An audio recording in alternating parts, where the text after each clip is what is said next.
Welcome to STARCARD Podcast, where today we'll hear from the spirit of Renaissance-era proto-Rosicrucian Sir Philip Sidney. Well, we usually do. My name is Breakaway Ray. If metempsychosis is the science of reincarnation, then I'm metempsychotic. Not only that, my doctor tells me I have anamnesis. My doctor told me I'm crazy. I said, I'd like a second opinion. He said, all right, you're ugly too. I said, doctor, you got to help me. Everybody ignores me. The doctor said, next. Those last two were Henny Youngman jokes. You've tuned into a live tarot throw. Let's check that date real quick before I make my announcement. Yeah, today is June 24th, 2026. Let's share with you what's on the agenda. First up, fan favorite. We're going to throw some tarot haiku. I'm going to throw down some tarot cards in the form of a haiku poem, and then we're going to receive a message from the tarot world, probably along the lines of the things that we talk about here at StarCard Podcast, and probably specifically to this one today. Speaking of today, we have fun calling in the spirits of various consciousnesses, and I thought, why not be very deliberate, and let's invite Sir Philip Sidney to comment on something he thought a lot about in his very brief life, and that would be the 4 ways to perfect the soul. So if you have your notebook, grab a pen. We'll be talking about that today. When we're all done with our Rosicrucian instruction, it'll be time for tarot for the audience. So if you're tuning in live and you'd like a tarot card reading for the second part of the show, please just make sure you type in all capital letters, and I'm very happy to throw cards for everybody. All right, you guys ready for some tarot haiku? Let's go to the tarot cam.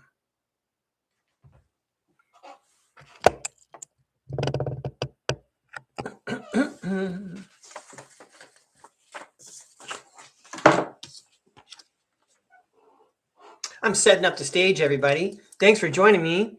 It's early out here on the West Coast. I don't have any daylight yet, but I got an incandescent bulb. All right, ba-bam. Light that even a lizard could live with. Yeah, I should have said reptilian, right? Hang on. Let's get this all set up. Very good. Tarot. I'm going to use the Light Seers Tarot. It's a contemporary polyethnic look at the tarot world. I love it when, not to say when people go overboard, but when people are thorough. I haven't had a chance to look at this particular book, but Light Seers Tarot does come with a very nice book. Right. Hey, somebody's out there is thinking, Breakaway Ray, you're doing a free commercial. Isn't there some way, you can cash in on that? Yeah, when I get smart enough, I'm trying to catch up and keep up. So let's give these a toss. And in a haiku poem, there are 3 lines, and the top line and the bottom line last only 5 syllables, but the middle line lasts 7 syllables. What we're going to do is we're going to throw 2 cards, 3 cards, and 2 cards. It'll look like a haiku poem, and the imagery, the language of the subconscious, is what's going to tell us the story. That felt like it's coming out right there. There's your bottom line. Okay. Bottom line, that sounds financial. Let's see what's happening. I will have to reorganize here. That works. All right, and then one big fancy fan for the middle.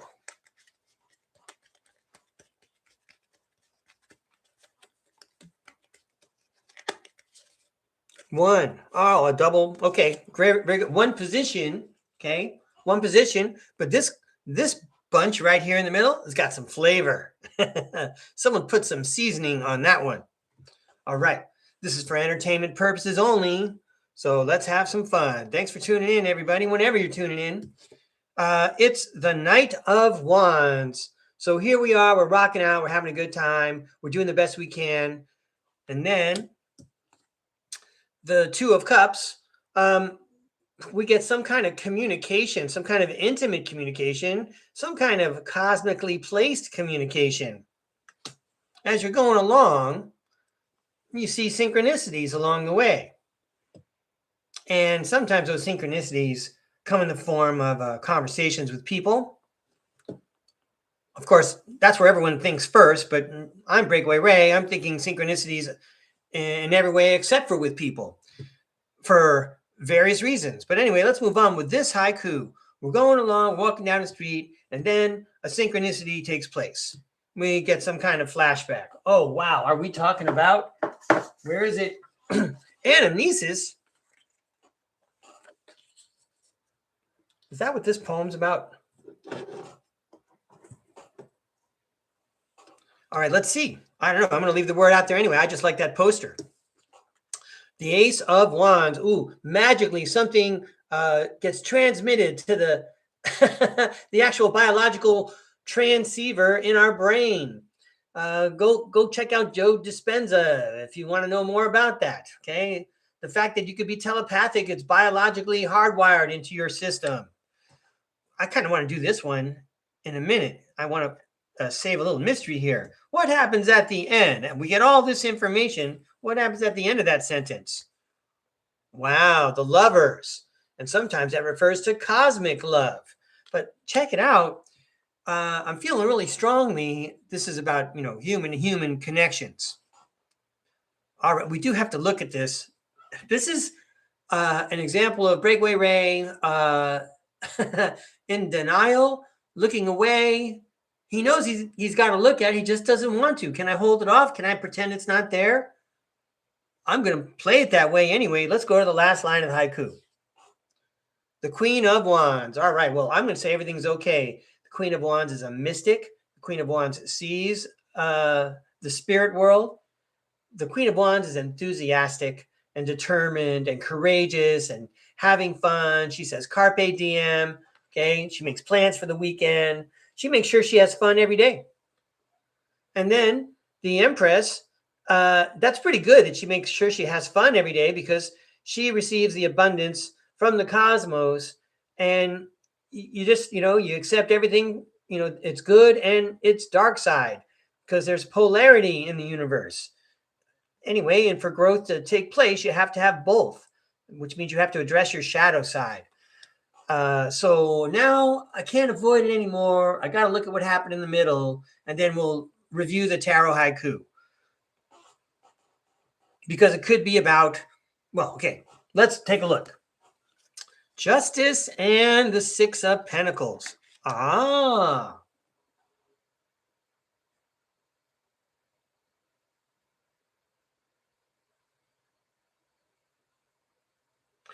going to say this is about anamnesis. You're going along, and in fact, you might be doing a great job in life, okay? But you keep getting messages, maybe from the spirit world. And that also means like people can say things or present things to you, echo, they resound. You've felt this vibration before. It's anamnesis.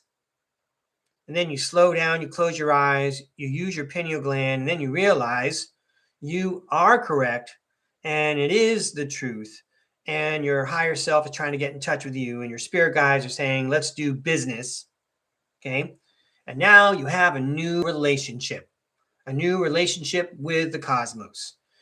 And you have a bunch of new powers. Look at how much fun you're having just drawing energy from your palm, just for starters. That's because you've embraced all parts of your consciousness and you've unlocked all kinds of powers that have been just kind of sitting there. And you've been going along thinking, well, I don't have to pay attention to those. Okay. I'm doing all right anyway. Yes, I know this goes along with my own personal autobiographical anecdote. I thought I was doing all right. Here comes the heads up.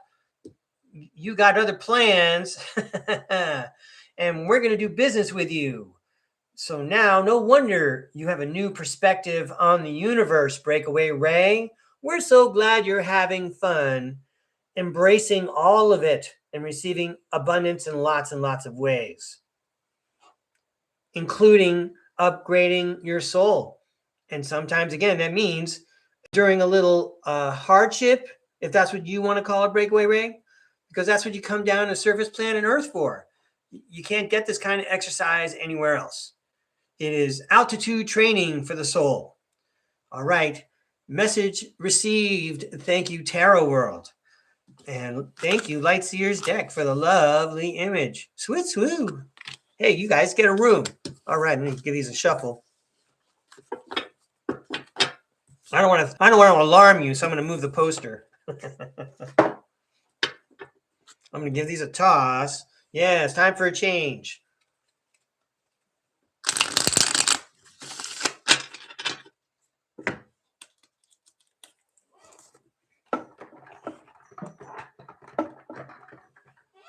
I'm getting my notes out, everybody.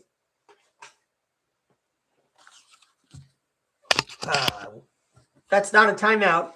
That's a set change. That's like an official's timeout. Okay. Yeah, I still got my 3 timeouts.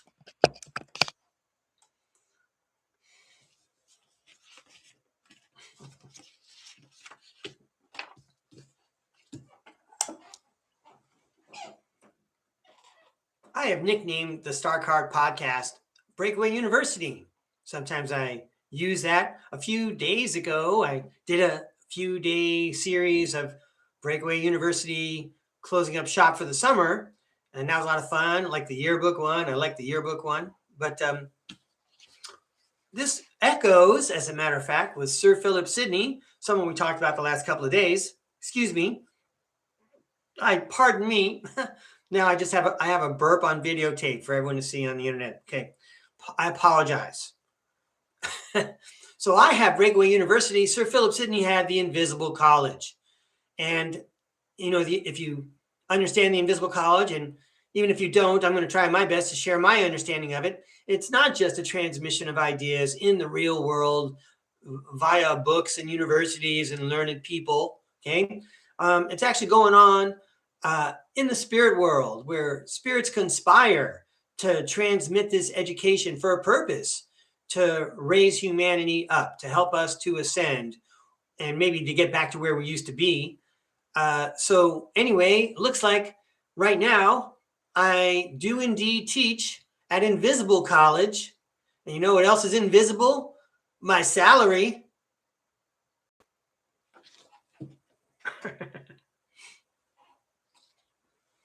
All right, so the last couple of days we've been playing around with the idea. That sounds very disrespectful, but we're just joking around. We're being light here. We're being familiar because this has been going on the whole time. All right. Anyway, the last couple of days we've been entertaining the idea that perhaps I am the reincarnation of the magnificent Sir Philip Sidney. And that really is a lot like saying, you know, I'm the reincarnation of Napoleon or Cleopatra. I mean, because Sir Philip Sidney is pretty awesome in lots of ways the more you learn about him. And, you know, if you heard of Edgar Cayce, you know that Edgar Cayce made some prophecies, predictions, some readings. He gave some readings where he told about entire communities like in ancient Rome. And they said, you know, as spirits, we decided we all want to come back and do it again. And so we all transplanted to the United States, to Cincinnati, Ohio. I know that one story, at least one of them, right? So it's very interesting, you know, to trace how a spirit might go from this time and place to that time and place to that time and place. So I had a conversation, and I shared this a couple of days ago, where I asked Google's AI companion, Gemini, to help me out. And I said, you know, I've heard of like these communities doing that. Obviously, this group called the Rosicrucians is all about spearheading where they're going to send their spirits in the future for more of the same, you know, positive leadership, shining a light for humanity. Okay. But guess what? On a grander scale, it's probably just space brothers. I'm just going to categorize them that way. Off-planet souls also incarnating down here and fighting on in the war on consciousness to finish off the Orion Wars. And when I mentioned that, the AI companion said, Breakaway Ray, no one's ever thought of that. And it sounded very fancy and erudite, and I wrote it down so I wouldn't forget it. It's Breakaway Ray's unified theory of metempsychosis. Because they say that the Rosicrucians, they plan to incarnate as the founding fathers of the United States of America with those lofty ideals to represent and open up freedom and freedom of thought and offer opportunities for expansion. That, that was the ideal. That was the plan. And, you got to aim high. You might end up with an average, but you got to aim high. And so I mentioned, that it doesn't even matter whether it's a terrestrial human situation to a terrestrial human situation. It's probably a bunch of aliens in the first place. I'm going to present that on the Typical Skeptic podcast on July 4th, because I love my country, and shouldn't they be proud of a man with my education talking about space aliens and reincarnation.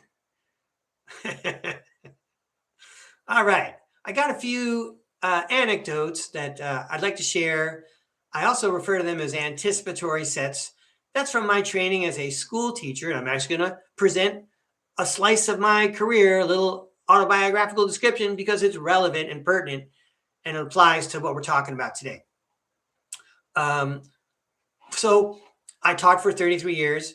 I'm still under contract. I'm not working in the classroom. I'm not gainfully employed, in case my jokes earlier didn't give you a big enough clue.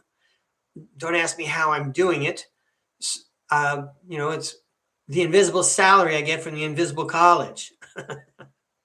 There's a whole lot more to that, right? Look at me lightening up. Okay, so let's take a look and see what I wrote down here. Because I wrote down like 3 or 4 notes, and then I realized I needed to say these things before. So instead of 1, 2, 3, 4, I'm looking for -2, -1, 0. 1, 2, 3, 4. Let me find -2. Hang on.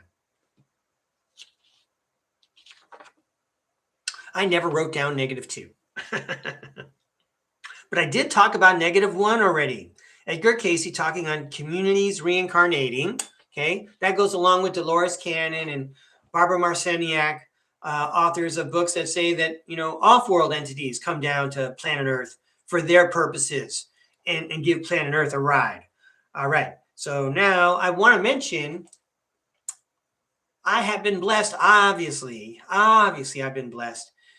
I moved from New York in time to appreciate and really practice and enjoy swimming. I now live in Southern California. The weather's pretty mild here. One of the very first pools I ever had access to was my dad's girlfriend's pool.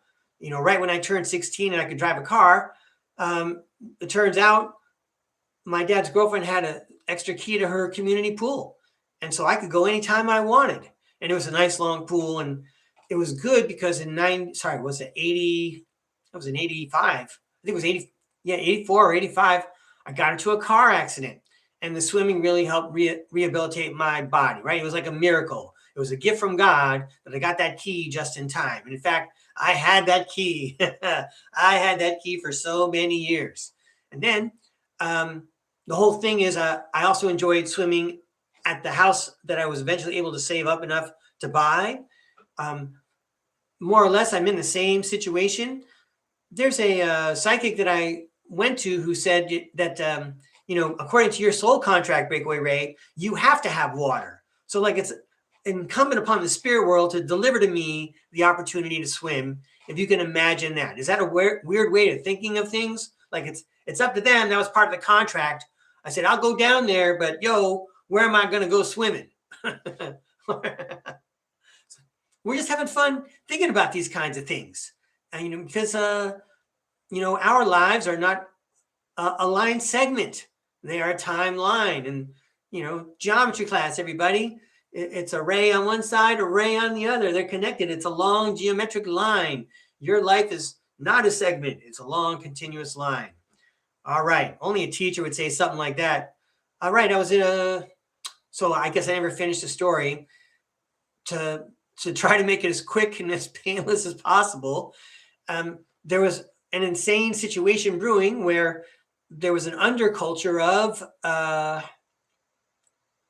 male antipathy, individually targeted for me, and it was ended up being good practice for me in keeping a straight face, a stiff upper lip, and maintaining my moral integrity. So like I got to be thanking these people who eventually staged a scandal. It was so terrible that I was unable to go back to the classroom, and got emotional baggage. And a lot of people have heard me go on about this at STARCARD before, which is why I'm trying hard not to go too far into it, for my own benefit and also for the benefit of everyone who already knows the story. And the thing is, if you don't know the story, it's all on videotape. You can go check it out. Start at the very beginning. Breakaway Ray saves your DNA. Go to episode 4. That's just to get started. Go to Breakaway Ray. Go to the Psychic Liz Cross Appears playlist at StarCard Podcast and check out Target Karma, where, every time I talk to Psychic Liz Cross, I always have questions about that. But I've met with many psychics, and I'm always asking them, what's going on? Anyway, I'm not there anymore. And I'm preoccupied with that because I had long-range plans that were thwarted, and I feel it was done unjustly. I also recognize, I saw this coming, not just for me, but it was happening to other teachers. There are other teachers who were forced into early retirement, even to take a compromise. I'm going to put compromises straight up, no quotes on that. Even take a compromise, just say, it's just not worth it. These people are crazy. It's not worth it. The aggravation's insane. And you can't do anything about it because everyone's just trying to cover their own, whatever. All right. So you get the idea, right? And I didn't like it when it happened to these other people. And I don't want that to happen to me. It shouldn't have happened to them, and it better not happen to me. I don't deserve it. Well, in a way, come on, Breakaway Ray, take that hangman card out. Look for the silver lining, right? Okay. They got you out of there. Look what you've accomplished since you were reverse fired. You're being fired in slow motion. Okay. Hey, everybody, let's remember that I'm being dramatic. I'm putting emotion into the things I'm saying for the sake of entertainment. This is for entertainment purposes only. I don't want anyone to feel like, I really feel and empathize with Breakaway Ray. That guy needs a hug. Okay. All of those things may be true, but again, I'm trying to tell a story here and I'm just getting started. I appreciate your sentiment. I want to say thank you for paying attention. If you're entertained by it, that's great. If it benefits you, then somehow I bet that's like a bonus perk in my invisible bank account. So thank you. All right, let's move on with my story, right? I'm only getting started here. I told about my personal tower card. Good. All right. So the results, I'm not employed. I mentioned the financial loss, okay, and the emotional baggage. I did cover that. And not only that, this is the part that irritates me the more I learn. The emotional baggage I was just referring to, I'm carrying it around. I don't know how to get rid of it. So I don't know how to help you, everybody. I can only tell you what I know is supposed to happen. But so far, I'm not able to figure out how it really works.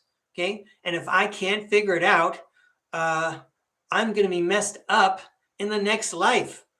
I'm going to be dragging that energy around to the finish line.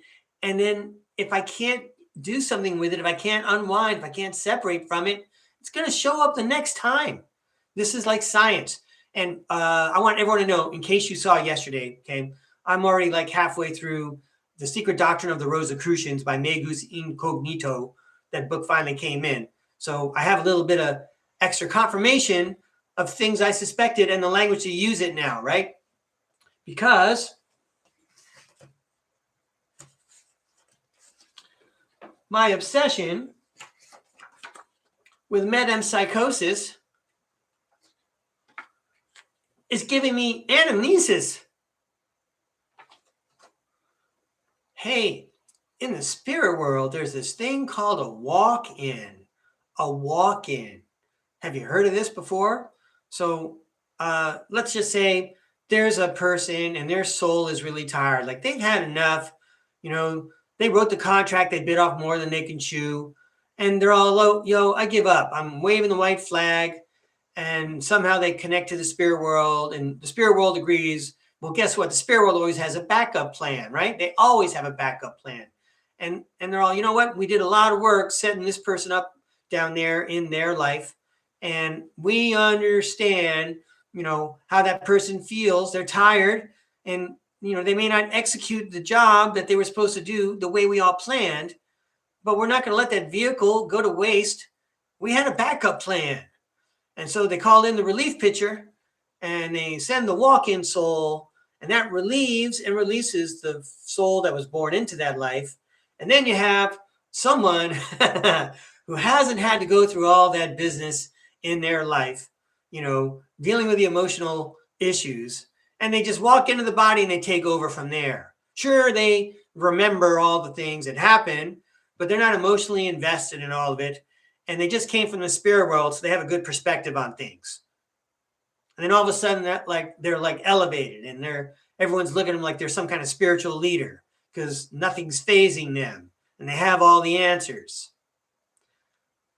All right, so that's a walk-in. And I want to say that in my situation, I don't think I'm a walk-in, everybody. All right, we'll just get right to the end there. Okay, I was saying in my situation, because I've been at this for a long time now, evaluating and trying to figure out what's going on with my particular circumstances, I'm all, you know what? I wave the white flag. I don't get what you guys want me to do. I don't know why I'm here. You guys want me to be excited about something. I don't get it. I'd be excited to have my money back. You know, I could still turn on the camera and use my intuition. But I'd kind of like to have back what I worked so hard for, yada, yada, yada. And then, you know, if I'm going to be upset about this for the rest of my life, if that's really what's going to happen, you know, if I'm going to hold a grudge like this, that's going to bother me and ruin it for my whole over soul in the next life because I got to deal with it again. Okay. That's not cool. Can't we do something? Call in the relief pitcher, you know?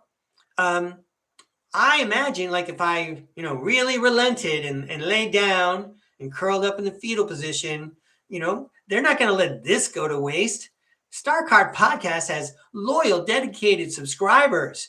And there's a vehicle, you know, you're not just going to leave this Porsche in the garage.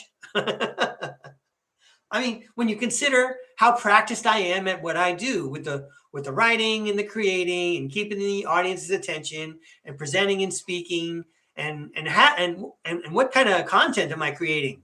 Right? Yeah, I'm bringing back stuff from 500 years ago, a couple thousand years ago. All right. Stuff off planet happening right now, 0 years ago. All right. Well, anyway, I don't think there's a walk-in situation. And not only that, I don't think that would be allowed. And on top of that, you know, based on what I learned just a couple of days ago, okay, that was never going to happen. Okay. Let's see what else I got on my notes. All right.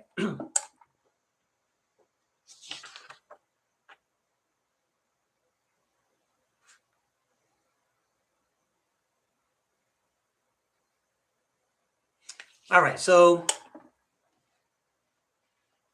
another perspective, another story to take, another adventure to choose in my Choose Your Own Adventure autobiography, okay, is the whole part with all of a sudden I'm not working at the school anymore, the elementary school where I worked for 31 years. I spent 33 years in elementary education. Got a fistful of credentials and degrees, okay, not utilized right now, but definitely something that helped me shape the way I present my information. All right. So all of a sudden, I had nothing to do. This started in spring of 2024. I'm sure, I'm sure that even though the very people that sent me home a week early from spring break, because they were mad at me, I'm sure that they were mad at me still because I got to go home early for spring break. It was easy to get mad at me for everything, right? So anyway, what did I do?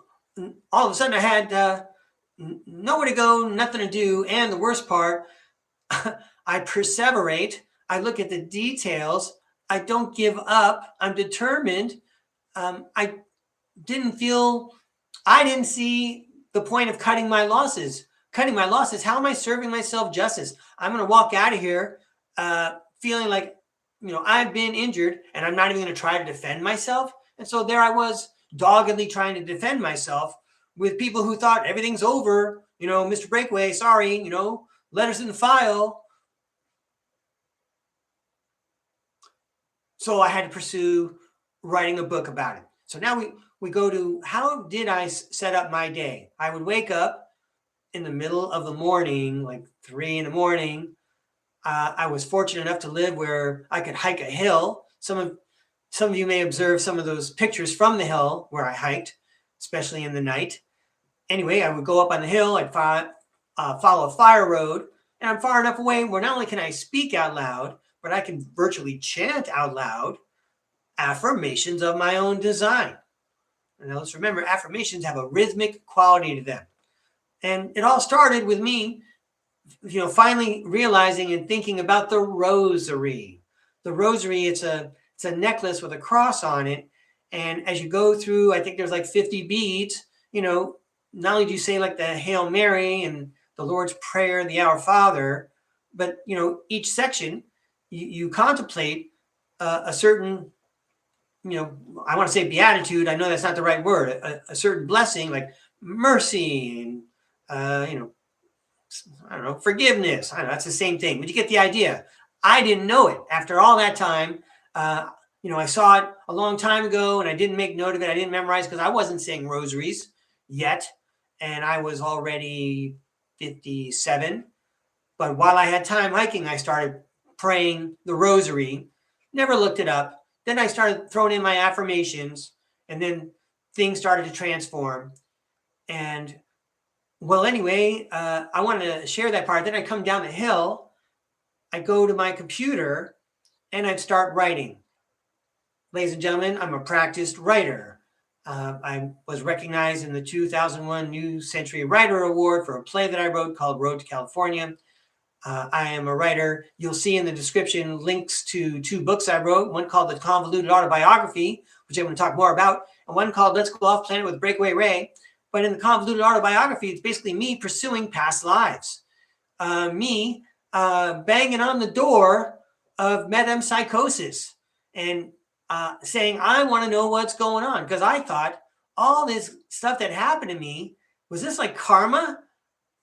Is that what was really, because that wasn't taught to me in CCD, growing up as a Roman Catholic and being an altar boy. No one ever said, oh yeah, by the way, you might, have a tough time in life because you did some stuff in a previous life. I wanted to figure out what I did. Did I do something? Anyway, it turns out everybody's just crazy, Breakaway Ray. And another way to say it is we took advantage of it. We planned for this. They threw you away. That was their fault. They hit your eject button. You got a golden parachute. I'm all, what golden parachute? You guys are making me live off my savings. We're arguing about the family budget again. All right. Well, we're not going to pursue that schizophrenic dialogue right now. Not really, but we kind of hinted at, right? Okay. But here, that's the thing, everybody. Going back to my story, I sit down at the computer and I started writing, and I was writing several hours a day. So you can imagine if you're going at it a couple hours a day, your subconscious is going to spill out. And it turns out I left clues to myself all over that book about the past life of Sir Philip Sidney, if that's really the case. I mean, sure, at StarCard Podcast, we could say, why not? This is your show, Breakaway Ray. You're allowed to say it. Okay, but I'm not basing my life and my accomplishments on that gentleman. And by the way, that's a really hard individual to live up to. He has very high morals. He was a very, very, very good man in lots and lots of ways. We seem to share some ideals for some reason. So I might carry on as if Sir Philip Sidney is in fact a previous incarnation of mine. Why not? I already did it with Sarah Adelia. Check out the Psychic Liz Cross of Peers playlist. She was one of my past lives. And if you read the Convoluted Autobiography, I have to mention at least 12 different past lives.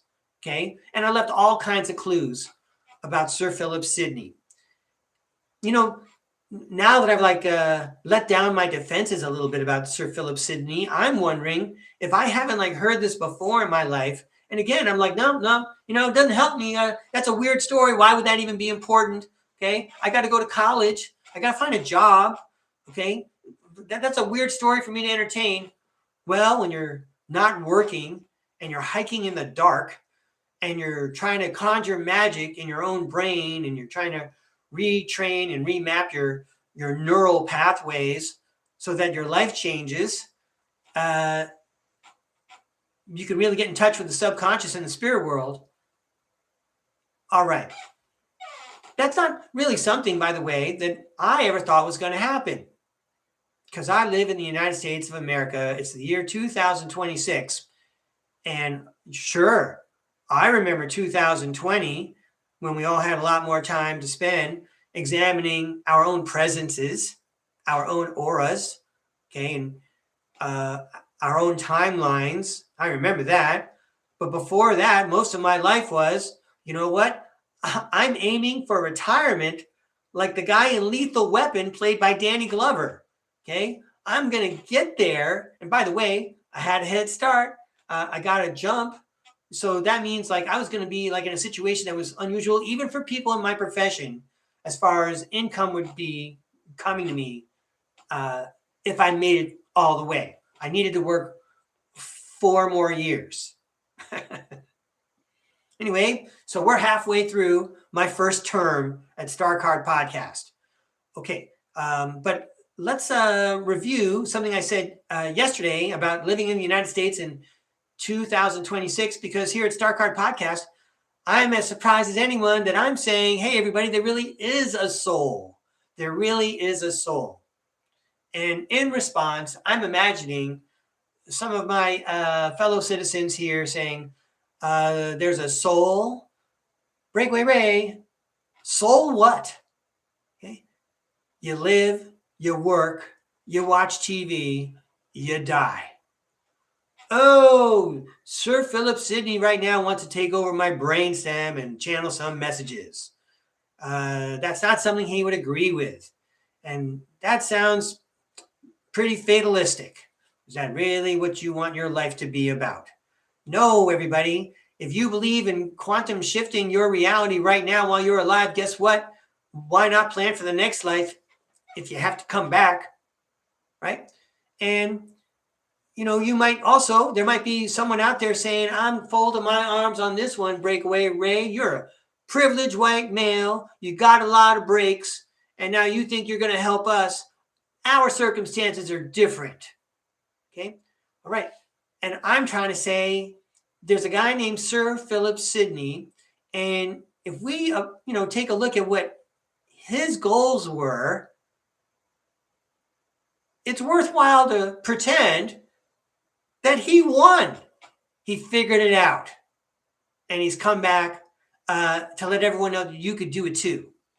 That sounds incredibly messianic. It's Rosicrucianism. Okay.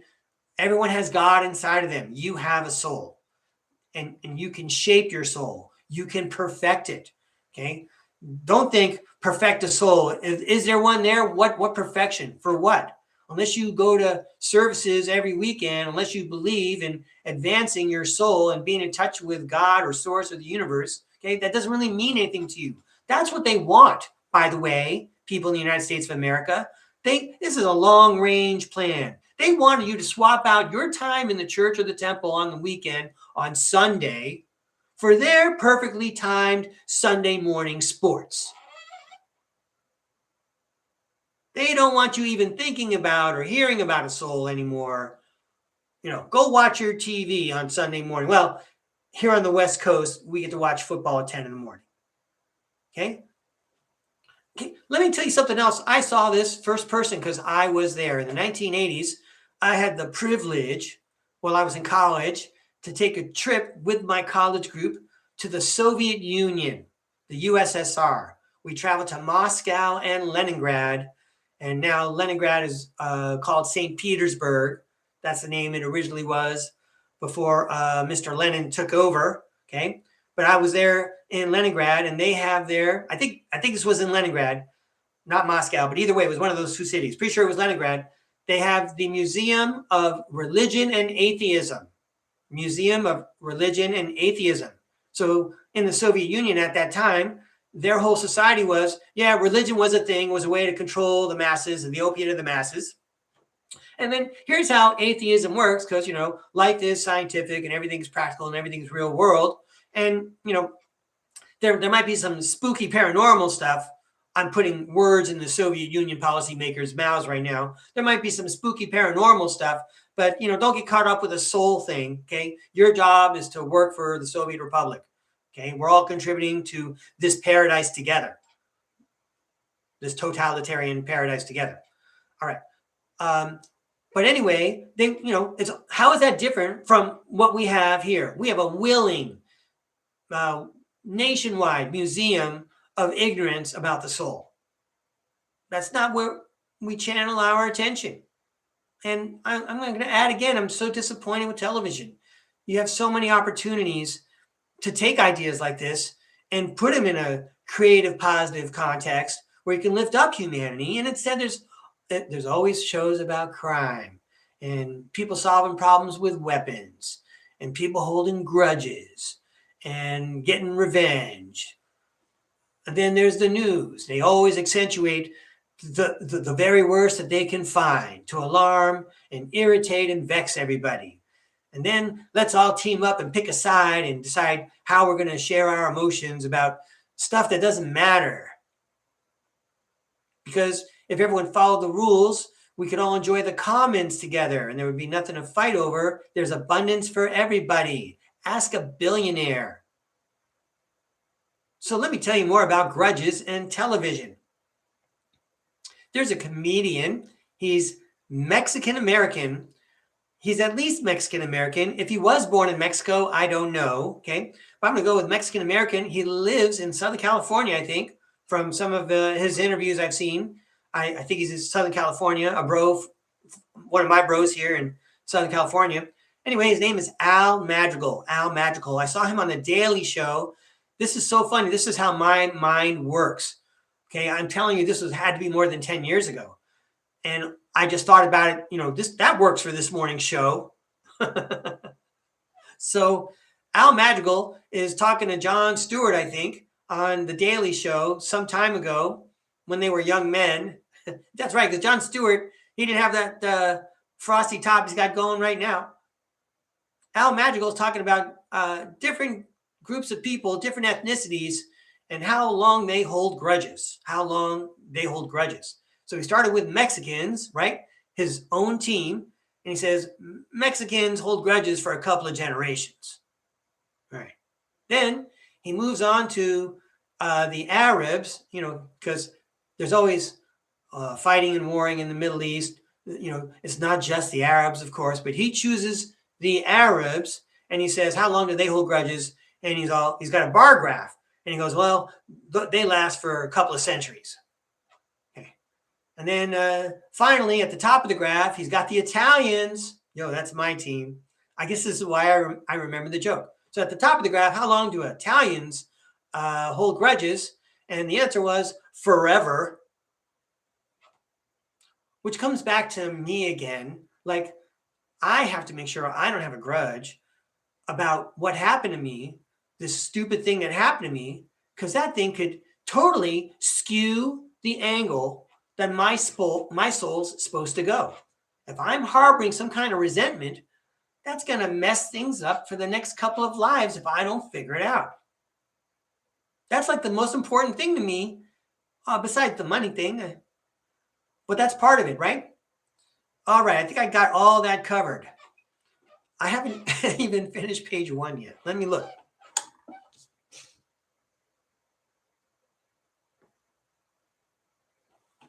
Perfect. So having said all that, I just talked about how I want my soul to go in a certain direction. I want it to be at least in the direction that Sir Philip Sidney sent me. Okay. I don't want to mess up what he's done, what he's accomplished. That was awesome. He said, you know what? I'm plugging in the coordinates of the DeLorean, the time machine, to show up in 2026 and carry on with the mission of lifting up humanity, and this time sharing all this occult knowledge that we had to take underground. Okay, I'm coming back. Okay, he set it all up. What are we going to do afterwards if I mess this up? I'm going to like come down here and I'm going to have like lives all over again where I have to go through the motions of the stuff I've already done before. I'm not that excited about it. I don't think that's what's going to happen. Okay, but you know, I have to plan for the future, so I have to think of different eventualities, and little flow charts have to go through my mind so that I know, you know, which path to take, right? I perseverate. I think too much. All right, but this goes along with, by the way, the idea Tony Rodriguez presents in his book, Series Colony Cavalier, about the last 3 minutes of your life. And if you think about your aura, which can be photographed with a Kirlian camera, Kirlian, Kirlian, okay? You have an aura. You're an electromagnetic being. You're an infinite, immortal soul living a temporary human existence, okay? Your spirit is overlaid upon this carnal vehicle, this bag of water with a skeleton that's got compressed crystals in it, okay? So anyway, whatever your aura looks like, however you're able to maintain your soul the last 3 minutes of your life, that's going to determine what happens to it as it travels through the life between lives into the next life, or ascends if it doesn't have to come back. And that's something we can all aspire to, right? I don't know. Is there anyone who really wants to come back? How about we skip the next step? Okay, let's just test out. All right, but then you have to do something that the Rosicrucians would practice and preach in their secret way. And Sir Philip Sidney shared those ideas with those people who wrote those books that became the manifesti of the Rosicrucians. He was a proto-Rosicrucian. He and John Dee, the original 007, would talk about the occult and the invisible world and metempsychosis all the time. Chances are they knew about all kinds of past lives, and I'm guessing even while he was alive, he was already planning for the lifetime he was having right now. I mean, that's how advanced these guys are. If you were to think about that, that seems pretty simple. You could plot it out, get out a notebook, use your imagination, draw a flow chart. You know, I want to show up for these purposes and these times in history. You could plot that out, okay? The difference between us and them is that we would never think of anything like that. And in the schools of thought that they were in, that's like some of the main things that they talk about. Metempsychosis is the main thing. We may not be able to, you know, we'll do the best we can here, quantum shifting where we can here in this life. But the more important thing is we have an immortal soul and we're going to come back. And we have to have a reason to come back. What better reason than to lift up all of humanity? We're not here for a selfish reason. And one way to lift up humanity is go after those bad magicians and counter their magic by using our own in a good way. Okay, who's to say what's good, Breakaway Ray? Are you all of a sudden a philosopher king? That's Neoplatonism. That's Sir Philip Sidney. Well, that's up for you to decide, okay? And I'm glad you're thinking about that. All right. I think I got that covered. Yeah, and I talked about the Museum of Religion and Atheism in the USSR.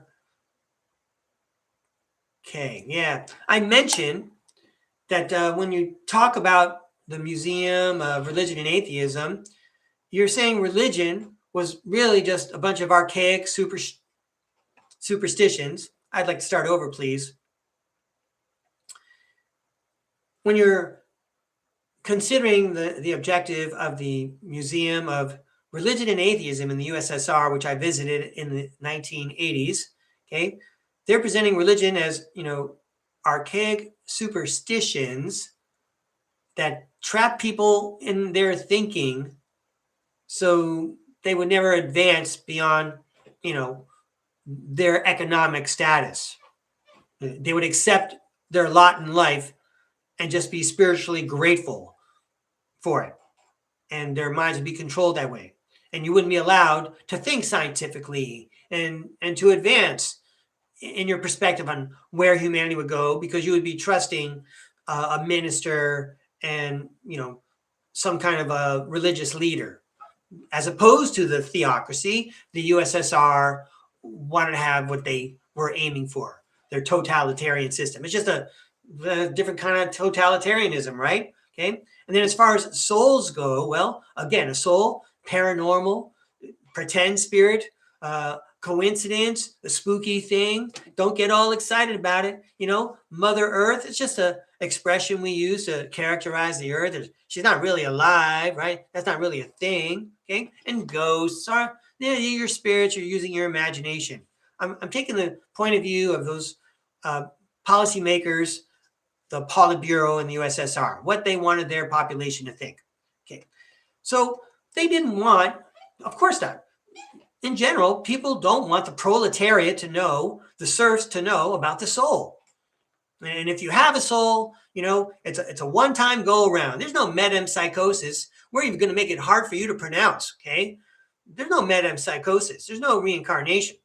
That's crazy old magical stuff, if you heard of it.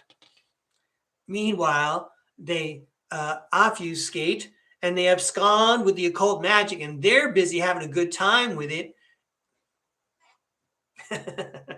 I'm thinking about, there's a building, right?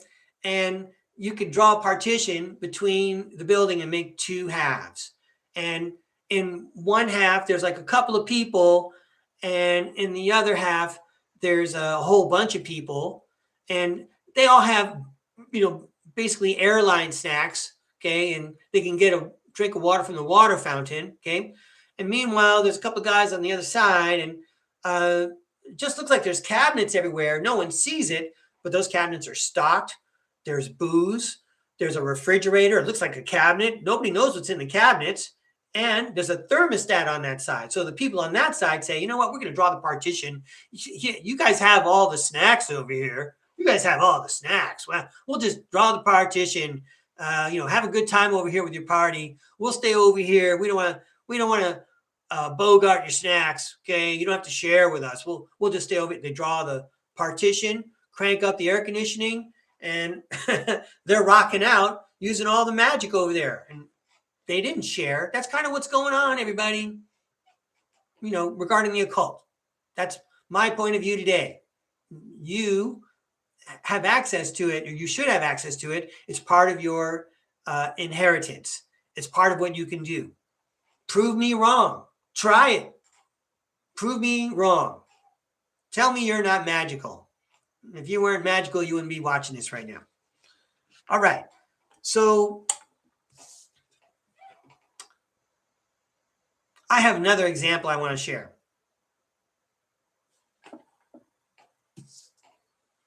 And that is playing dodgeball with people who can't see. Playing dodgeball with people who can't see. The poor people who can't see, they're on the dodgeball court, and all they know is they just get bombarded. They get hit there, they get hit there. They don't know it's a game. They don't know what the game is. They don't know what's hitting them. They don't know why it's hitting them. But you know what? They're still standing up, and they got to watch out, and they don't know what they're watching out for. That's what it's like when you're not accessing your soul. If you can't see what's going on, you're just going through life getting battered. The game is not that fun, and you don't feel empowered. Well, I'll read what I wrote, which just basically repeats what I just said. Playing dodgeball with people who can't see, they don't know that they can win. they can win. If they could just grab the ball and chuck it at the other team, okay? They don't know that they can win. They have to believe dodgeballs are out there and you could do something with them to help you from getting pelted. I like the move where you take the dodgeball and use it to defend yourself. It's a shield, okay? All right. Let me see what else I got here. I'm almost done with my notes. Am I going long again? Yeah, I guess so. Hey, enjoy the show, everybody. All right. So I'm here to tell you, okay, so we could all pretend, we can all imagine together that Sir Philip Sidney won. Sir Philip Sidney died at age 32 from a war wound, and he spent 23 days in bed. Now, he had already been a practiced, learned occultist. And then he's in bed for 23 days facing mortality with friends and loved ones who are also magicians. And he knows his plan, I'm going to take all I know, all I've studied, and I'm going to use it the next 23 days to sharpen my soul so I can rejoin the action in 2026.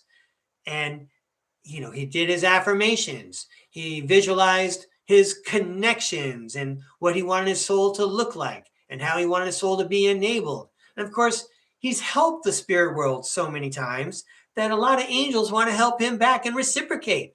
They're all, yes, Sir Philip Sidney. When you get up here, we'll punch those into the computer. We'll give you some upgraded DNA, okay? And you'll be all set the next go around, Sir Philip Sidney. We're happy to help you. This guy's a celebrity. He's a celebrity. If you consider Proto-Rosicrucian, where the ideas came from, preserving occult knowledge for several centuries, how did a guy who died at 32, how did he know all that stuff?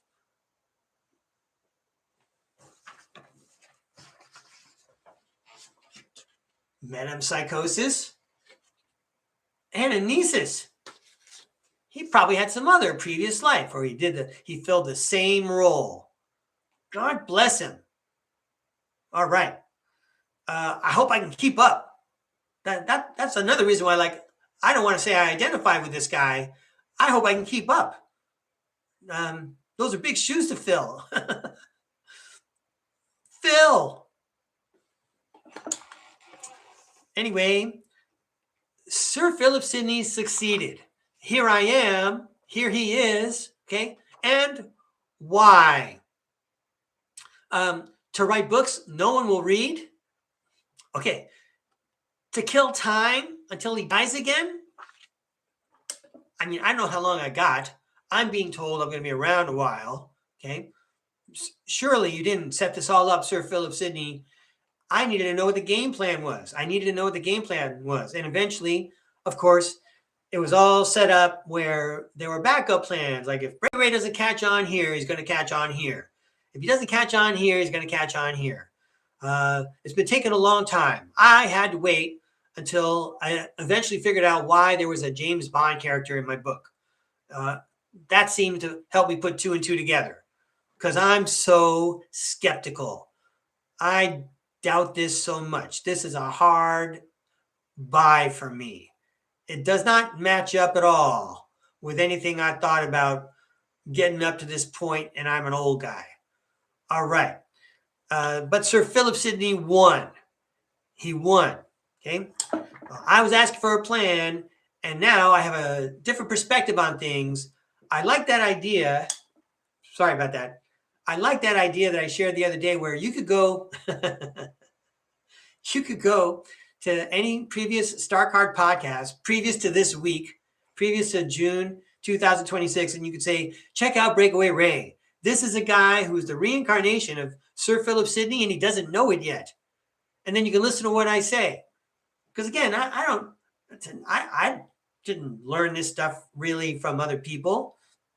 Anyway, it seems to make sense to the people who tune in to STARCARD, and I appreciate your support very much. That's why I turn on the camera. People are watching this podcast.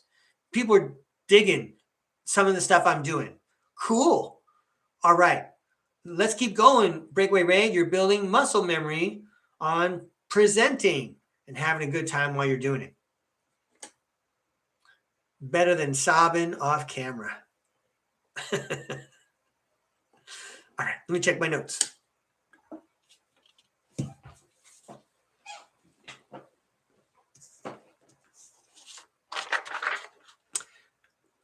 Sir Philip Sidney succeeded. Why? Write books again that no one will read. Well, people read his books. They still do. Okay, you could still get them there in print. Did he do it just so he could kill time until his next go around? That doesn't sound like a good idea in my book. I like to stay busy. Let's agree together, Sir Philip Sidney. How about this one? Maybe to tell everyone about spiritual science. And it first starts by recognizing your own soul. So I'm sharing with you the exercises I've gone through. Maybe the reflections you have in your own life will help you explore what's going on with your soul. And we can all see each other. We'll all meet up in the collective soul area. Right. So I have no plans as of right now and no expectations. I really have no idea where to go, but thank goodness, thank God, I have STARCARD podcast. Again, this is like the right thing. This is just what Breakaway Ray needed in this situation. Somebody to talk to. Okay. I have no plans and no expectations.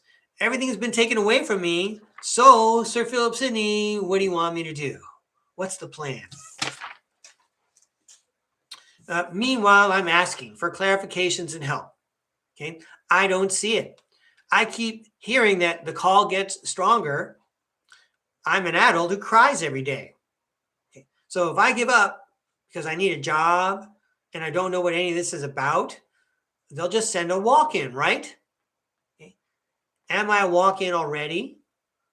What do I care? I'm not working toward building or waiting around for anything right now, except for like my exit from this lifetime.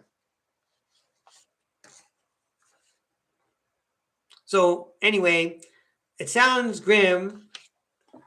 It sounds like I've been following a path and I realize I've come to a cul-de-sac, come to a dead end. Okay. Not really. What a great opportunity. Number one, I can quantum shift. If I really step back and take a look at my life now versus 2 years ago, there really has been a shift. There's virtually nothing of my old life. There's virtually nothing of my old life in the life that I have right now, except for some emotional residue as I learn how to treat it and clean it. Okay. But in the meantime, look at this golden opportunity I have. I have a chance to resume activating anamnesis. I can call forth memories of past lives.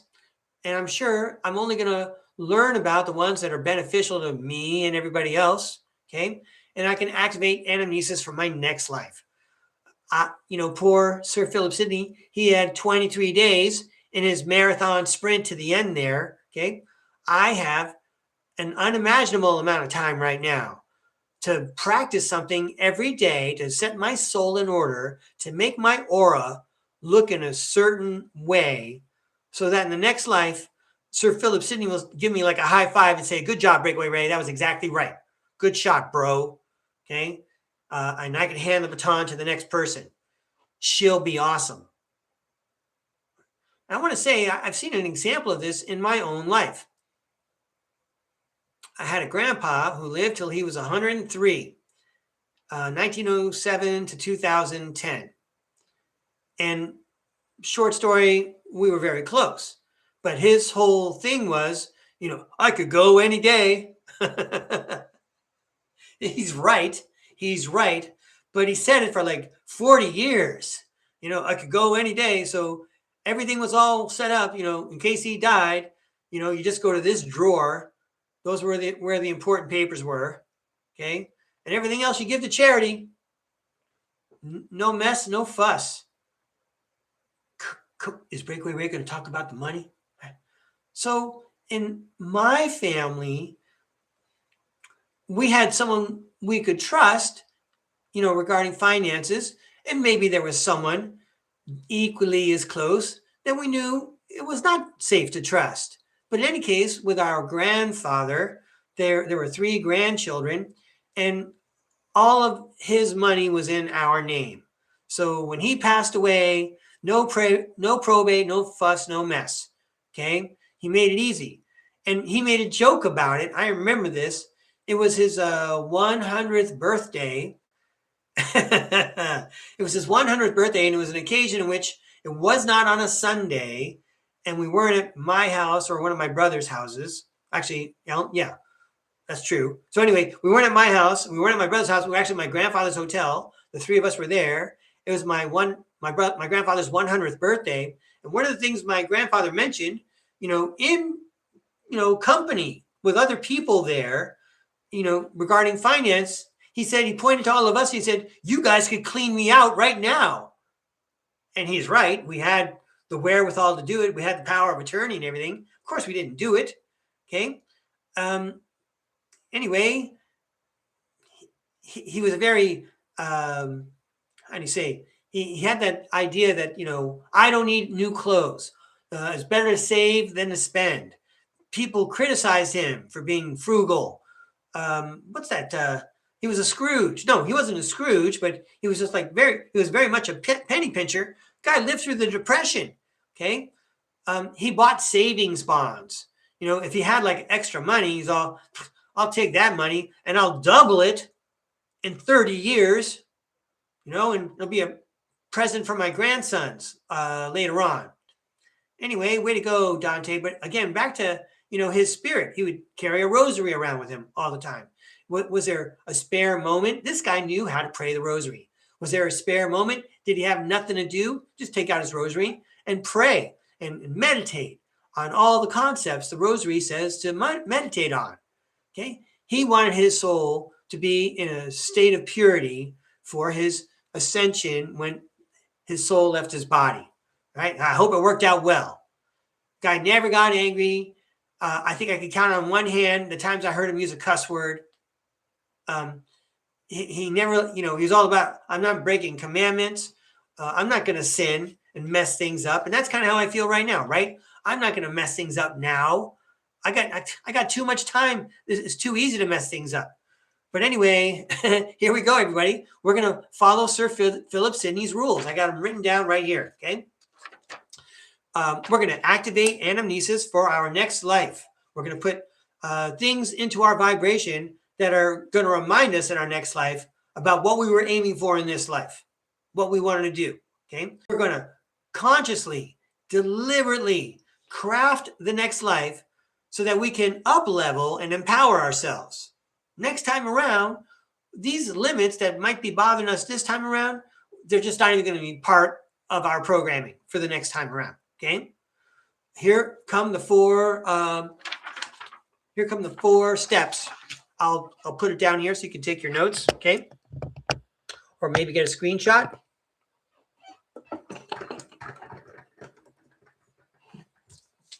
Well, maybe I can even hold it up some so you guys can see it better. Sorry about this. I'm adjusting the light. Oh, did I get it right? Okay.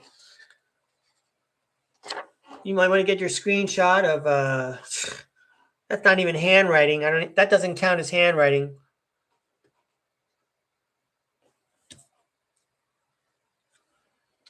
Activate anamnesis for your next life. Consciously, deliberately craft the next life so that you can up-level and empower yourself. Number 1, master one complex craft. In my case, maybe writing and presenting. Number 2, conquer your main defect. One of my defects, perseveration, holding grudges, maybe. Not being able to release, that doesn't sound like me because I'm supposed to be very good at, I'm a karmic laundromat, right? Anyway, number 3, build an esoteric library. And I don't just mean actual books, which I actually did. I've got quite a collection of esoteric books myself, an unusual collection. But also, you need to build an esoteric library in your mind.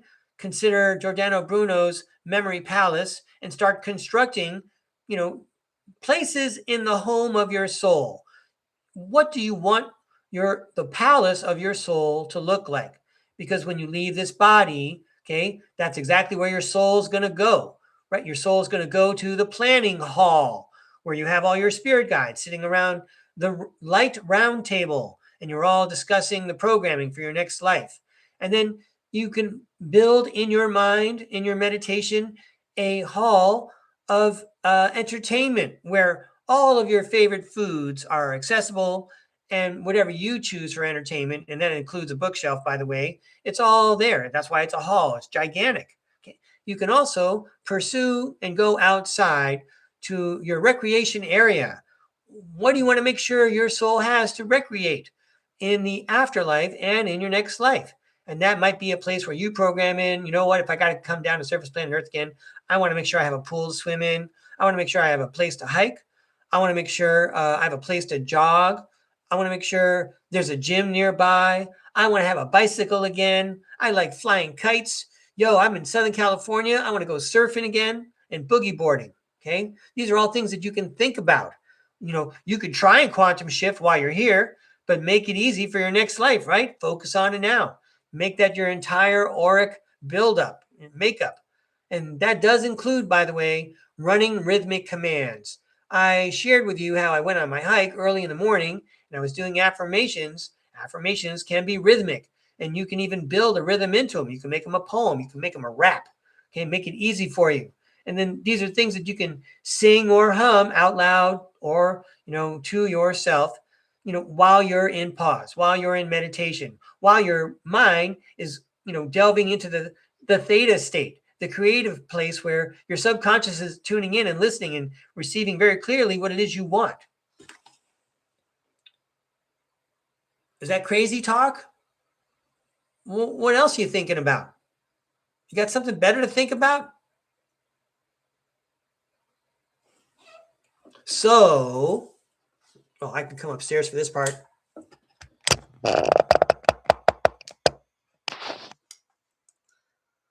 I just did the best I could to share with you something I learned very, very recently. I hope I did a good job. Okay. And now, as we do here at STARCARD Podcast, we're going to call in the experts, the masters, the ascendant masters. Okay. Why not call in Sir Philip Sidney himself? Okay. And he can tell us more about these 4 strategies. All right. And I'm going to take one of my 3 timeouts because I need to wet my whistle. Excuse me.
All right, play ball. So we're going to bust out the tarot cards. We're going to use the craft deck. Now, as I mentioned before, we're going to use the craft deck, which is Rider-Waite imagery, because Mr. Waite, who designed the cards, was part of the Sidney Circle. So they were buds. Okay. This deck is apparently, a direct connection to the Sidney Circle.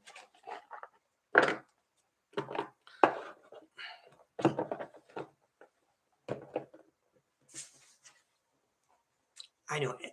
I'm going to say this part because it's on my mind.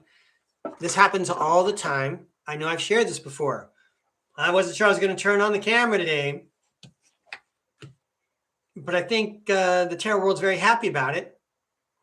And I think I just got like some positive feedback during the timeout from my coach.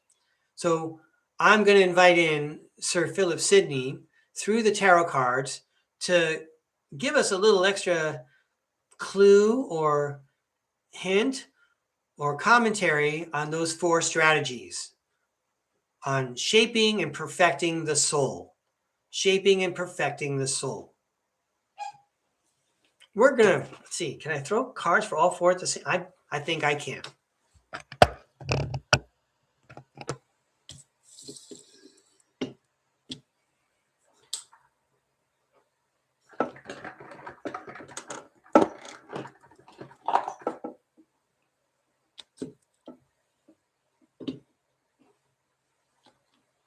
All right. Well, hello, Sir Philip Sidney. Thanks for all the clues and all the hints and the carefully crafted autobiography. Very fascinating. It's like proof that all the things we're sharing here at StarCard Podcast are for real. I'm going to write this out for you, everybody, because this was actually a word that I thought of and I didn't write it down yet. This whole thing is metempsychosis.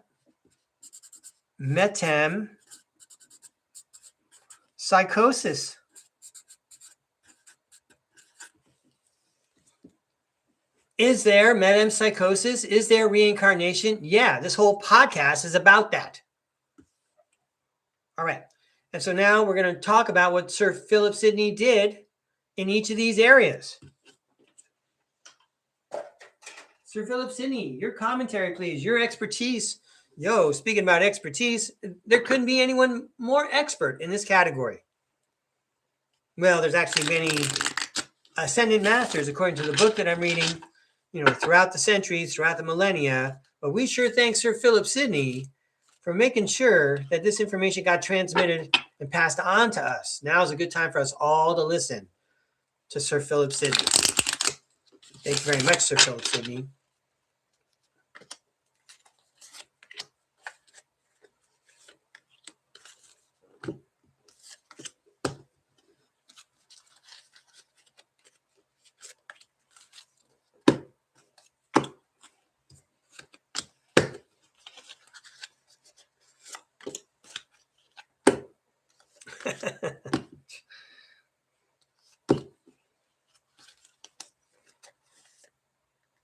Ooh, that's a double. Okay. All right. I like to say this is for entertainment purposes only, but can't we just say Sir Philip Sidney is in the room? Did I only throw 2 there? Okay, we could do that. All right, master one complex craft. Decide what you want to be an expert in. Pick it up right now.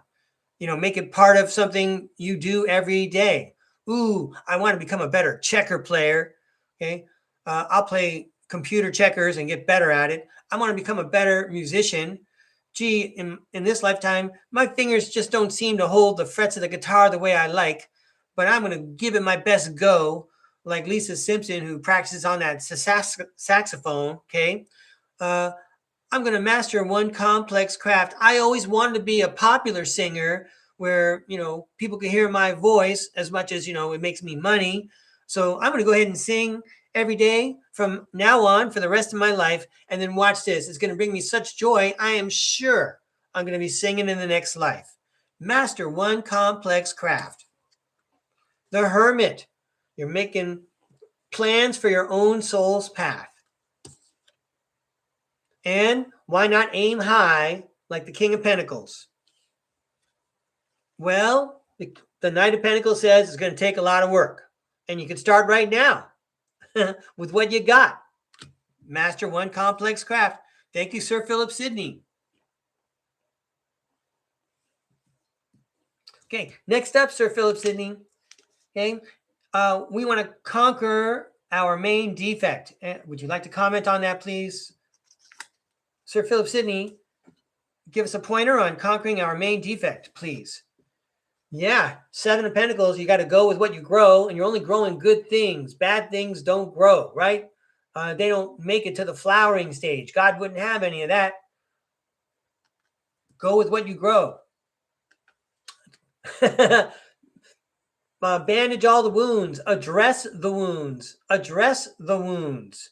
Okay? Find out why this is your biggest defect. And then, guess what? All those wounds become wands. Now you have experience and power.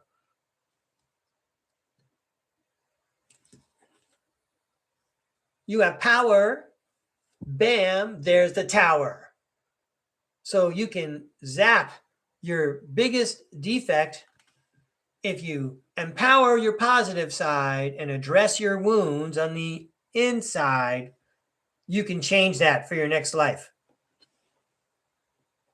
Thank you, Sir Philip Sidney. We're so glad that you're here sharing this, because I otherwise wouldn't know how to answer that question. All right. Now, building an esoteric library, Sir Philip Sidney, I talked about real books, but then I also expounded on, the imaginary library. How far off am I? Nine of Pentacles. The fruits of your labor. Accumulate your spiritual knowledge and recognize it in books. Create rooms for it in your memory palace. Seven of Swords.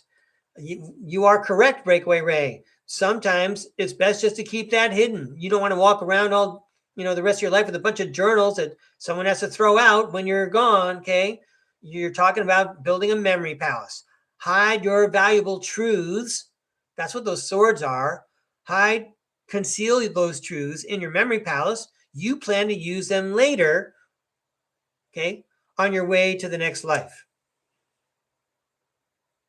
Well, thank you, Sir Philip Sidney. I imagine I was saying all that in the first place because I was following instinct, and I'm pretty sure you played a big role in mine. Sir Philip Sidney, I talked about the power of using affirmations, writing your own songs. You understood the power of poetry and the rhythm of language. You can run rhythmic commands to enhance your program, not just for this life, but even the next. Isn't that correct, sir? Running rhythmic commands. Yo, that's the truth, Breakaway Ray. Sir Philip Sidney would never say yo. Eight of Wands. So do it right now. Yeah. And you'll be able to fend off any challenges, and you'll feel inspired and rejuvenated. And look at that, everybody. The star card shows up as a little punctuation mark at the end from my kindred spirit, Sir Philip Sidney. Thank you very much, Sir Philip Sidney and Tarot World.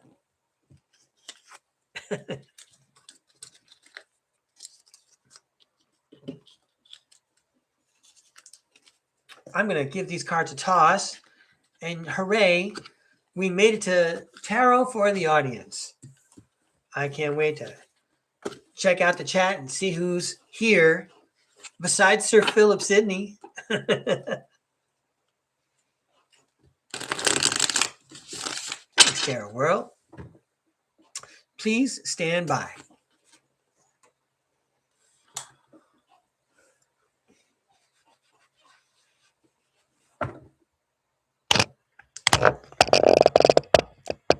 All right, another good episode of StarCard Podcast, and another classy throw from the Tarot World. And my thanks to Sir Philip Sidney and his team, which is my team. Hooray! You're on my team too. I'm going to go into the chat now. I'm going to say hi to people in the chat. If you're new here at StarCard Podcast, I'm going to make you a name tag. I'm going to get out the name tags, and we're going to throw tarot cards for the audience. If you want me to see a particular message, please put in capital letters because I don't spend time reading the chat during the show. I'm going to read it after the show. Thanks so much for your participation. If you're tuning in live and you're participating in the chat, I appreciate it very much. All right. Hello, Kimberly Bamford. Hello, Spiderbite. Hello, Lisa Talcott. Hi, Arizona Raven. All right, let's see who else is here. Namira. Hi, Namira.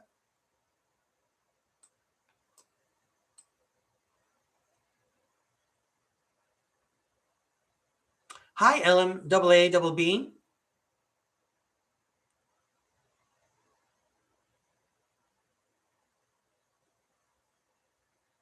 Hi, Roy.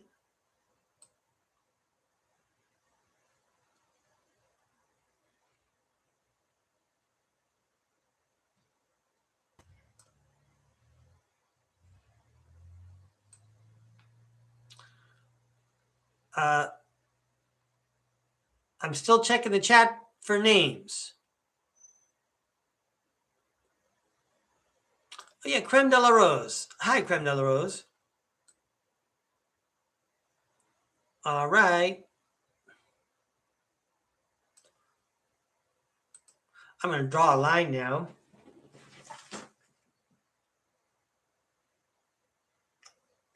I always accidentally press that wrong key. Try this one.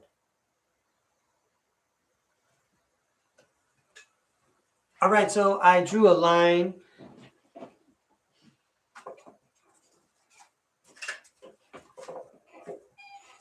The line is a soft boundary for me to cap the number of readings I do. I'm very happy to have you join us in the chat.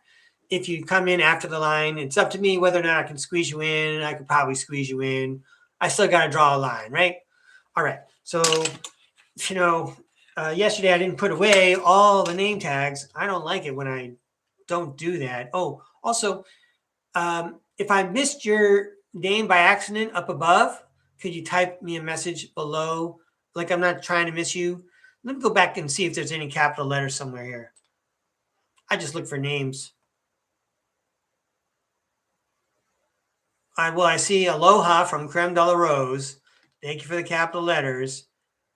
I feel like I'm missing somebody. Just want to cover all my continents. Anyway, I'm glad that everyone's having a good time in the chat. Oh, yeah, no, I got Rowie.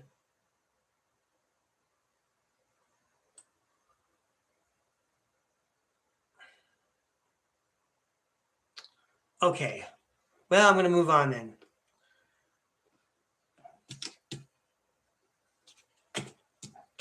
Here's Namira's.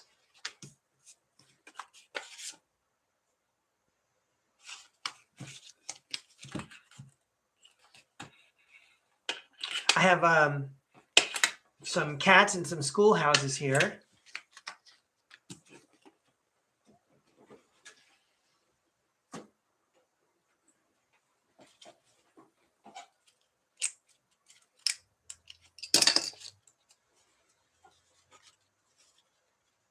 There's Creme de la Rose and Ellum.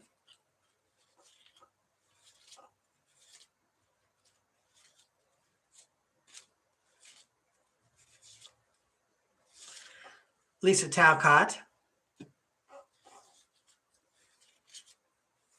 There's Rowie and Spiderbite.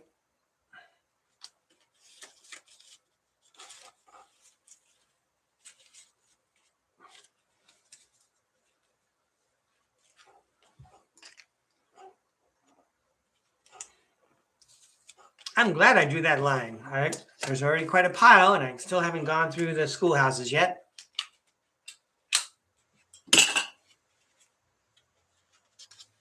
Going through the schoolhouses.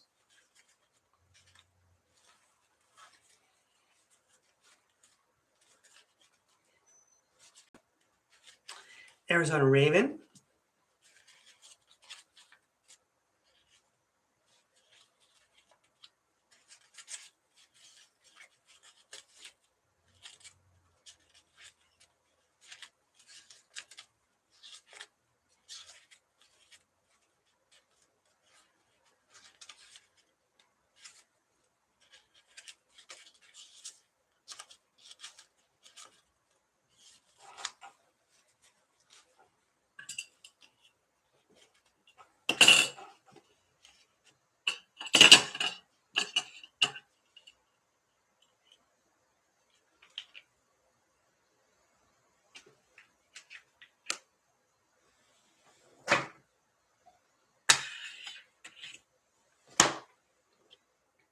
So I'm not really reading the chat at all, and I'm glad because I'm kind of confused. If there's somebody out there who wants to send me a message, especially about a particular tarot request, I invite you to type it in the chat in capital letters. I don't think I'm going to scroll through the chat again. I want to stay focused, and it's kind of disorienting for me. I'm not criticizing anything or anyone. I'm just saying I want to stay in my groove with the tarot readings. So if you have a particular request for tarot, type it in all capital letters. Now would be a good time. I'm only going to look at the bottom corner where the chat is. Otherwise, right, the tarot world knows what you want to talk about, and it's no problem. We're going to throw cards for you. I got all the cats done already.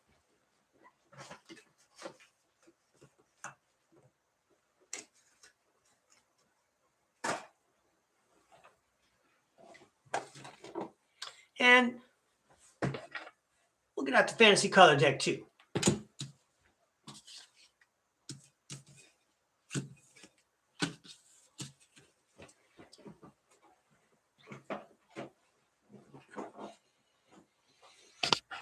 Let's go downstairs. All right, Namira, you're up first. We're gonna get out the fantasy color deck, the tie-dye deck, and I'm liking it because daylight is breaking here on the west coast of the United States. So I barely need a lamp, but we're gonna throw some light on this anyway because these cards are gorgeous and you want to look at them. Have I still got the special effects right, the lighting right? There we go. That was unboxing in the dark. We didn't have to do that. There's a blank card. I'm going to leave it in there. Here we go, everybody. These cards are for Namira on this particularly groovy day with Sir Philip Sidney in the house. I'm sure Sir Philip Sidney realizes what an important friend Namira is to Breakaway Ray, always offering him chances to do readings and to practice and to get in touch with his higher self, Sir Philip Sidney. Anyway, Namira, thanks for all the help and all the practice. I'm going to throw some cards for you right now. That first one threw out 4. My eyes are closed, so I don't really know what's going on down here. And we'll take a couple more for Namira. Pretty random. Wow. Am I really going to do that many? I just opened my eyes. Check that out. All right, Namira. Let's check out this unusual reading. I don't know what's going on in this pile. I wonder if it's a bunch of cups. So what we have to begin with is the Strength card and the Chariot. What a message, right? Be strong, carry on. Be strong, carry on. And that's the conclusion of the message. Be strong, carry on. I mean, that sounds like something Namira already knows. How do you think, she got where she is right now? Be strong, carry on. We're going to all of a sudden change our ways and not be strong? No way. Let's go with what we're growing. Be strong and carry on. And we set example for others, especially the people that we care about. All right, Namira. The 6 of Pentacles. We're showing some charity. We're giving of ourselves to others. It also says, let's do business.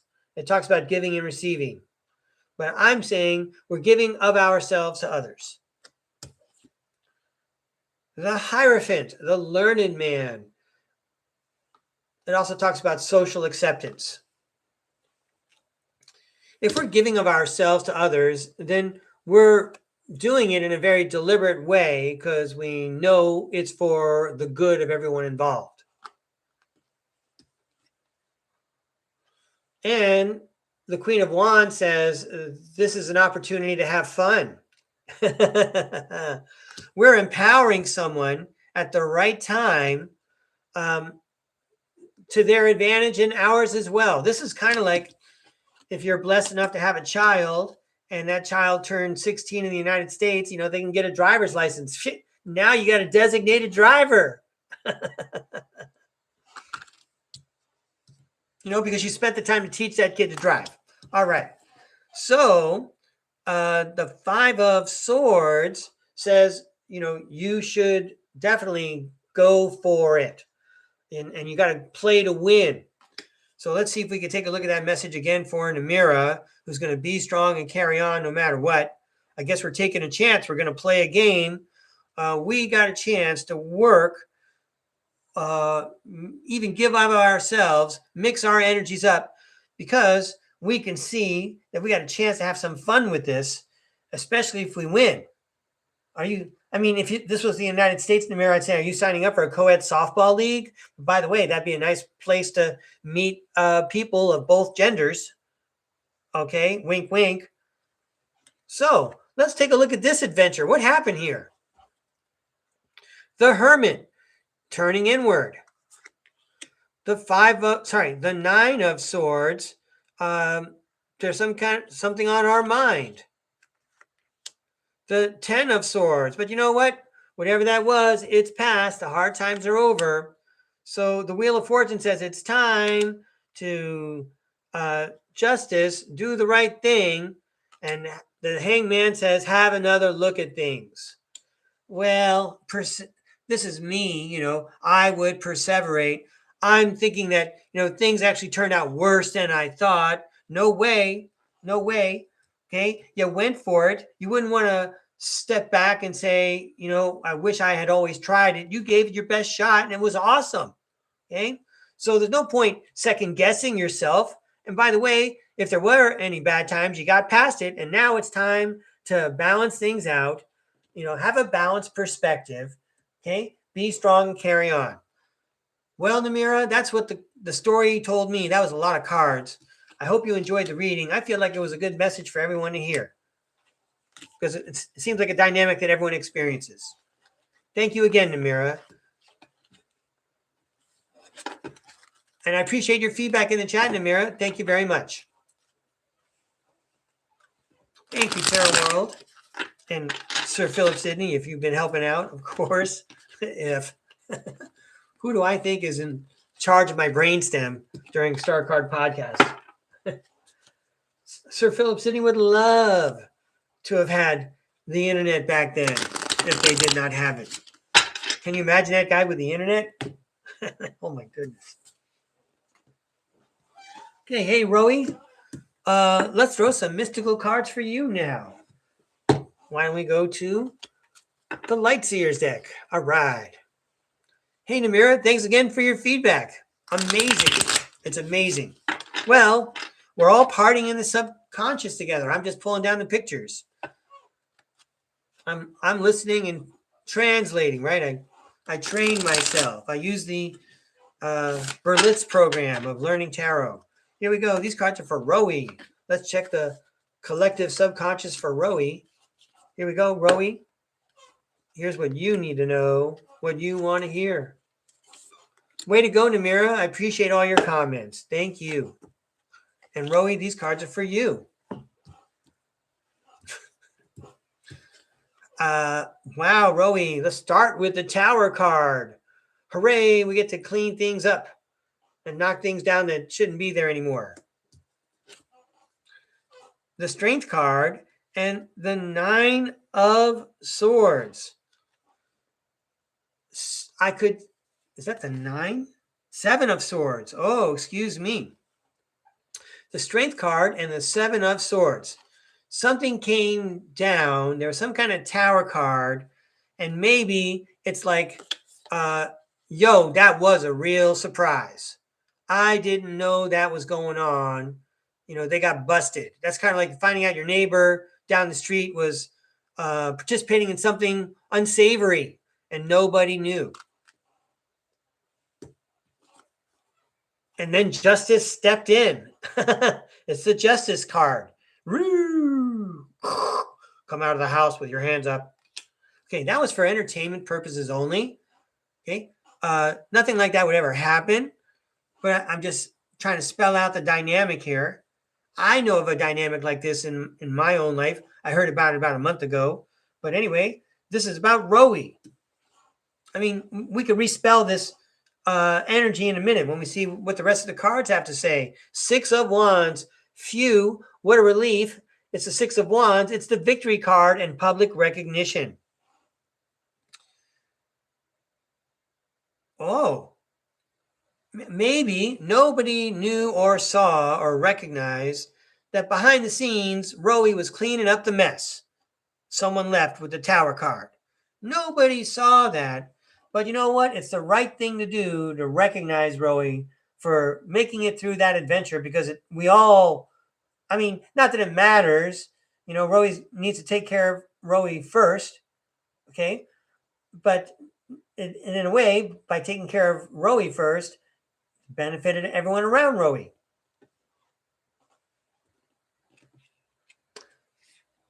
So, look at this. Look at you go, Rowie. Similar colors, right? Because, well, anyway, you have similar colors there. These orangish, peachish colors. You have the Emperor, I'm in control, and the Knight of Wands, I'm going to go forward energetically. I'm going to rock on, you know, like I'm leading the concert. Okay, I'm Tina Marie coming out on stage. I do my raps in my sleep. This is no big deal, and the crowd is rocking with me.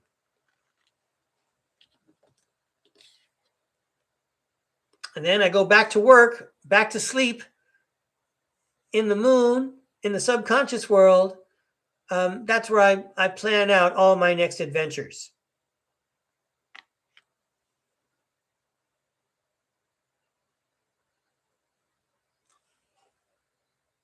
When a certain situation comes apart, it's already been anticipated. You're ahead of the game because it was really hidden, but eventually it comes out and everyone sees what really happened. It was Rowie the whole time, keeping us going, lifting us up. How does Rowie do it? Get a good night's sleep and make productive use of it. Say your affirmations. Program yourself before you go to bed. More good messages for everybody in the first place. Hey, Rowie, I hope you had a good time. Thank you very much for inviting me to read. Thank you, Tarot World. Thank you, Sir Philip Sidney. Of course, I could never have anticipated having an experience like I just had, reading tarot cards for someone I don't know over something called the internet. Okay, and clearly there's a lot that I don't know and I don't see, so I really got to believe in that invisible salary I'm getting while I work at Invisible College and Breakaway University. Hey, Arizona Raven. Happy daylight to you. Let's throw some cards. Let's go back to the tie-dye deck and channel our inner Jerry Garcia. I'm just kidding. I'm staying with Sir Philip Sidney. Here we go. And I always celebrate this deck as the Divine Feminine deck. These active, over-participating middle school girls involved in everything from student government to band to sports to babysitting to starting a business online. Okay, you empower Divine Feminine. Let's send Arizona Raven a message. No doubt you've been emulating her. You've been following her story. These cards are for Arizona Raven. She's a good role model. Hey, Rowie, thanks for your feedback. I appreciate it. All right. Here we go. These are for Arizona Raven. From the student council at Breakaway Middle School. First up, the Queen of Cups. Well, it's a picture of Arizona Raven. She's in charge and she can read your mind. That's like going to Carl Jung for psychiatry and counseling. You can't lie to the guy. He can read your mind. Okay. Anyway, I know, what a nightmare. I mean, if you work for her. No, I'm exaggerating. I'm having fun, Arizona Raven. I know you know that. Okay. But still, that's like a crazy dynamic. I mean, I always tell the truth anyway, but you know, people who might not think, well, what can I tell the boss so that I can get out of this one? Just tell her the truth. She's going to figure it out before you're done saying your sentence. Right? Okay. So strength card. Yeah, she's really watching you. She and her lion. Do you want to wake her lion up? That lion can read your mind. the King of Pentacles. This guy's signing the paycheck. And the Four of Swords. And then when it's finally the weekend, you can, well, okay, time out, Al Bundy. Hang on a second here. So this looks like the story of someone who works for Arizona Raven. On the weekend, you can finally relax, and escape the observant eye of Arizona Raven and her higher self, making sure, she's just supervising your job while she remote views you wherever you are. Now, let's go back to this card a minute. Okay. I realize it's consensual here, Four of Swords guy, but do you have to do your impression of Al Bundy right on the tarot card there? I'm not sure this is appropriate imagery. I thought the Lover's card was bad on some other decks, but this guy needs some privacy.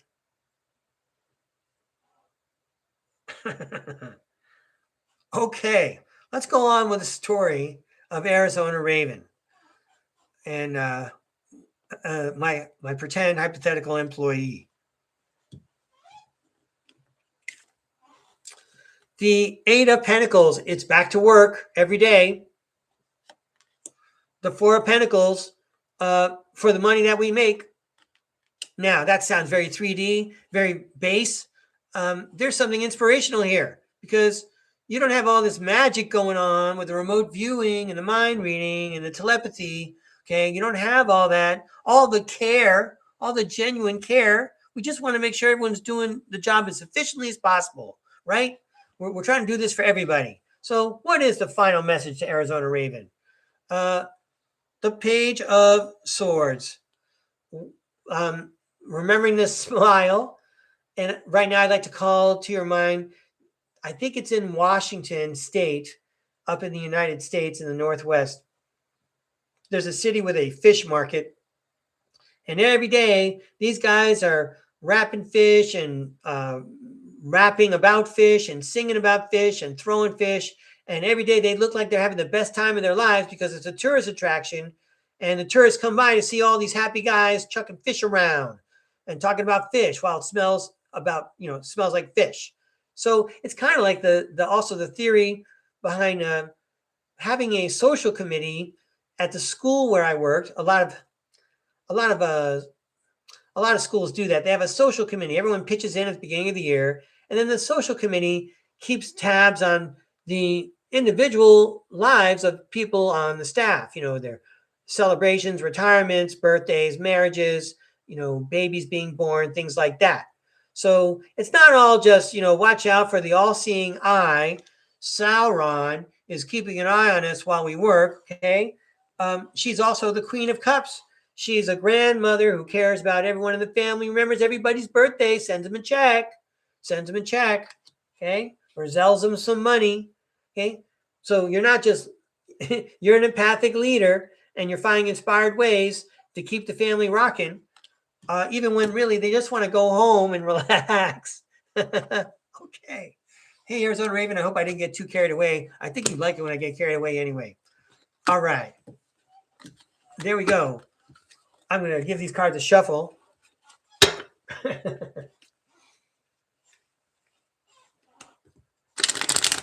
Way to go. Yo, we got that card, and I was talking about the middle school girls. What are you girls looking at when you bring a Four of Swords card out like that? I expect that from the boys, not from you. Stop giggling about it. All right, anyway, let's go on to the next contestant. Here's Spider Bite.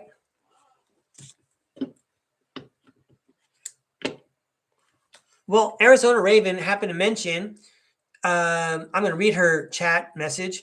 That's funny. Just mailed yesterday, 50th anniversary golden plates to brother and wife.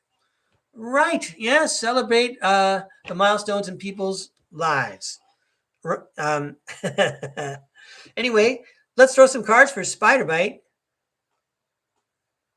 Oh, okay. Hey, Arizona. Oh, so I have to update the story for all the listeners here. Arizona Raven writes, thank you, Ray, funny on employees. That was long ago. And apparently now Arizona Raven does all the work there. So anyway, fun story. There we go. Let's go now to Spider Bite. All right, Spider Bite, I know this is your second favorite deck. So I appreciate your thanks and you're welcome. These cards are for Spider Bite. Thanks for tuning in, Spider Bite. Thanks for tuning in from down under. And I'm sure Sir Philip Sidney is delighted to have an audience that far away on another continent in Queen's realm. Here we go. Hey, Sir Philip Sidney, meet Spider Bite. Maybe you already met. I don't know. Let's make sure we're all introduced here. These cards are for Spider Bite. Thanks, Spider Bite. Thanks, Terra World. Thanks, Sir Philip. Ooh, we got, cuatro cartas. Oh, my goodness. Uh-oh. All right. Hey, Spider Bite, meet Sir Philip Sidney. No, he's not making a pass at you. It's a lover's card. It showed up at the beginning of the message. Here comes a cosmic message. So maybe this will be another one where the reading seems to really describe something pertinent. It's the Justice card. It talks about cause and effect, balance, and even law. The King of Cups is talking about the empathic male figure. I feel like we've seen this guy before. Then we have the Nine of Swords, which talks about sleepless nights, being worried about something. And then we have the King of Swords who says, listen, I'm here to tell you the truth.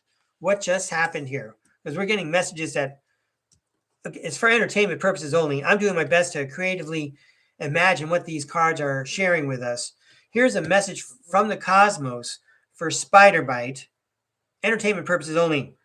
The right thing to do is to stick with the King of Cups guy, and you shouldn't, well, the Nine of Swords always talks about being worried about, is this the right thing to do?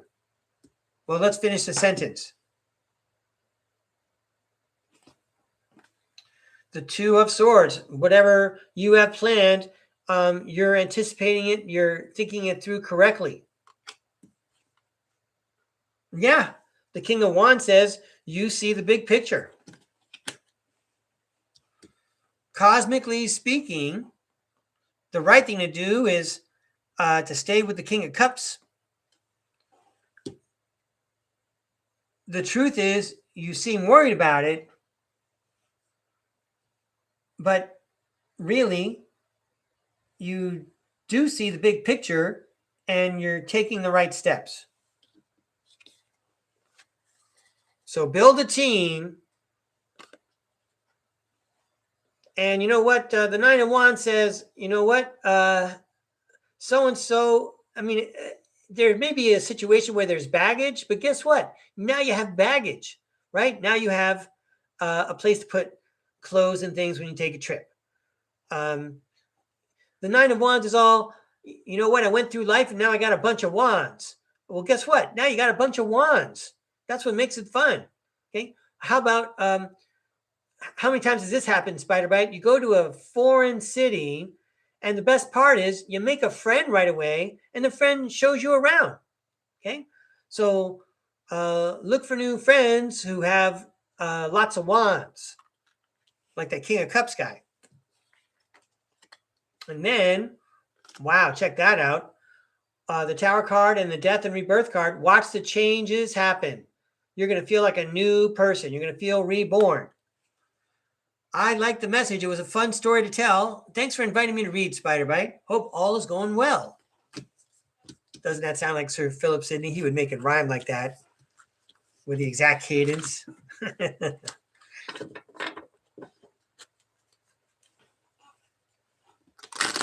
we go. Thank you, Terra World. Thanks, Sir Philip. Okay, Creme de la Rose You were here before I turned on the camera. Let's throw some more cards. Spiderbite, thanks for your feedback. I appreciate it. That's good news. Yeah, where's that lover's card again? Right there. Lover's card, huh? Seems thematic with all those kings. These cards for Creme de la Rose. Thanks, Creme de la Rose, for being a long-time subscriber. I'm glad you're enjoying the show today. Let's throw some cards for you. Sir Philip Sidney is happy to put his fingers on the deck here for Creme de la Rose. Do you have a reincarnation message? Really? She's able to start planning for her next life.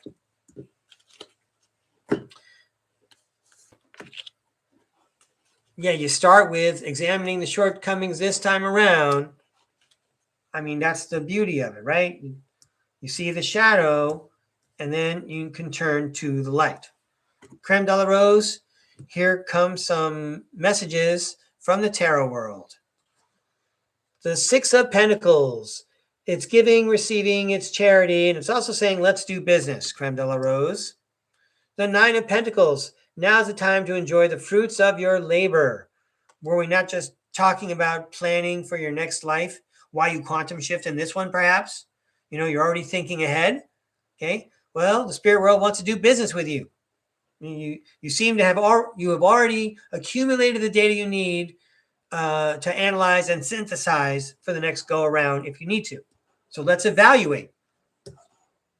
The Chariot. Keep on going in that direction. And the Seven of Wands says you can overcome all kinds of challenges. You know, notice that the woman in the Seven of Wands is inside an orb. You know, when you're in the life between lives, that's what your spirit takes the form of, an orb. That's you hanging out with other orbs over there. Okay. So we're going to make this a Rosicrucian metempsychosis lesson for Creme de la Rose. Okay. We got a cluster of cards here. The Nine of Cups, it'll be a wish come true. First, you got to know that you can make a wish, and then you got to make the wish. The Three of Wands says you're really planning for the future when you're talking about planning for the next life. Well, luck is where preparation meets opportunity.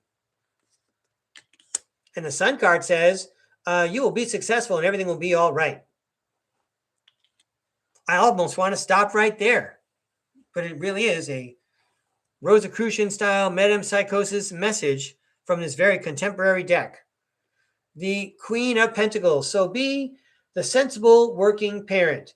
Take time out every day to refine your expectations of what your next life should entail and encompass. You know, what things you expect to have, your baseline, whatever it is, and consider all those things, not just what you want, okay, but what you deserve and what you're willing to do in exchange of that, because you're perfect your soul, okay? You're going to start by, first of all, what was that one? I'm getting the poster. You're going to conquer your main defect, and that's probably going to be something that's going to benefit other souls. And that's why I'm going to get help from their spirit teams. They're going to like what I'm doing when I'm being a responsible custodian of my own soul. And when I have a goal for everyone's soul to enjoy the commons in the afterworld. All right. How's that for a message from Invisible College, Creme de la Rose? We're still not done. I also wanted to point out, check how beautiful that is. I was holding it like this. See the Seven of Wands, young lady, and there's the Queen of Pentacles. She has matured. They're both facing the same direction, same profile. Finally, Creme de la Rose. Excellent. The Six of Swords. Did my message seem utterly cosmic and totally spiritual? Well, there's a reason for that. The Six of Swords says you're being guided to calmer waters from rougher waters by a divine hand. And you were right all along, but you had to reach out and say, you know what? I'm working with the spirit world.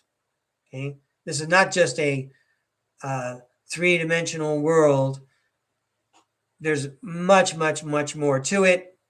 And I got plans for the next life. Three of Wands. I got a wish come true waiting for me. That's right. Karma doesn't come back. Karma doesn't mean come back to get punishments. Karma means, come back and set things up for success. So says Breakaway Ray. I don't know if Sir Philip Sidney would agree. Thank you very much for inviting me to read, Creme de la Rose. Love the practice. I'm exercising my imagination. I'm accessing my path to the subconscious, which we can all access. So here's LMAAB, and I just want to say LMAAB, there's always hearts, little heart emojis in your messages. It makes me think of Valentine's Day. I'm going to throw the tie-dye deck. We're going to hear from those prankster, smart middle school girls from the Divine Feminine, and they're probably going to tell you exactly what you want to hear. I feel like that's what kind of morning it's been today. Whoa, check that out. The King of Pentacles. Oh, yeah, we talking about him again? Who do you think is cute? Okay, that's the middle school girls asking. What did we get here? Okay, 7 of Cups. Oh, there's so many handsome boys out there. Okay, let's give these a toss for Ellum. Have I got more up here? Did I not put these away properly? Okay, I know I probably should have went with that, but I think I got like a lot of face-up cards in this one. Let's give these a toss and then finish sending the message to LMAAB. Whatever that message is. It doesn't have to be about, boys we like. I mean, Breakaway Ray doesn't even feel comfortable talking about that kind of stuff. He's got nothing to compare to. Here we go. Whoa. So here we go, LMAA and a cluster. And then, all right, let's hear from the middle school girls. You got a message for, oh, look at that draw. That's weird. Okay, LMAAB, here's a unique reading. I mean, you've had lots of readings from me in the double digits. Okay, this is definitely a unique throw. And it starts here, strength, right? We got a little exclamation point at the end of our sentence. And that's those middle school girls in the tarot world and their Divine Feminine over here sending you a message. So let's go. 6 of Cups. Sorry, 6 of Swords. You're being guided from rougher waters to calmer waters by a divine hand. There's a Yenta out there who's playing matchmaker and is going to set you up with the right kind of guy. Not the right guy. There's more than one knight in shining armor. Well, we're going to find the right guy, okay? I trust that Yenta. Okay, 6 of Cups. We're going to focus on happy memories. We don't want no high maintenance bro, okay, who's all demanding and has 0 ounces of empathy or telepathy. We're focusing on happy memories here. I'm not getting to the end of the relationship saying that was aggravating. I want to look back and say we had some good times, but you know what? I outgrew that guy too. Bam. It's the Justice card again. Look at the Justice card showing up all the time. Do what feels right. You want to perfect your soul. Follow the highest ethical standards. Don't compromise. Don't settle. Aim high. And then when you aim high, guess what? When you're in the stratosphere, you're going to meet people of the like minds. 4 of Cups. So consider very carefully what you're aiming as you perfect your soul. If you want to just to follow along with that whole romance thing, that whole relationship thing, if you want to have a relationship, the ultimate goal is that relationship should advance your soul's path. Therefore, you need someone like that. And that means someone who's going to have a good time because you want someone who's focusing on the positive because that's how you go through life and that's how the miracles happen. That's science. That's the justice. We talked about the soul and the spirit world already. All right, so let's finish up the sentence. It's already a fun reading. It's the Sun card. Hey, LMAAW, everything's going to be all right no matter what happens. There's lots of varieties on how things can play out, and everything's going to be all right. So the Knight of Swords says, charge forward. Take action. Do something. Don't be passive. Don't wait around. If you're active, guys on other horses are going to have to gallop after you to catch up with you. Okay.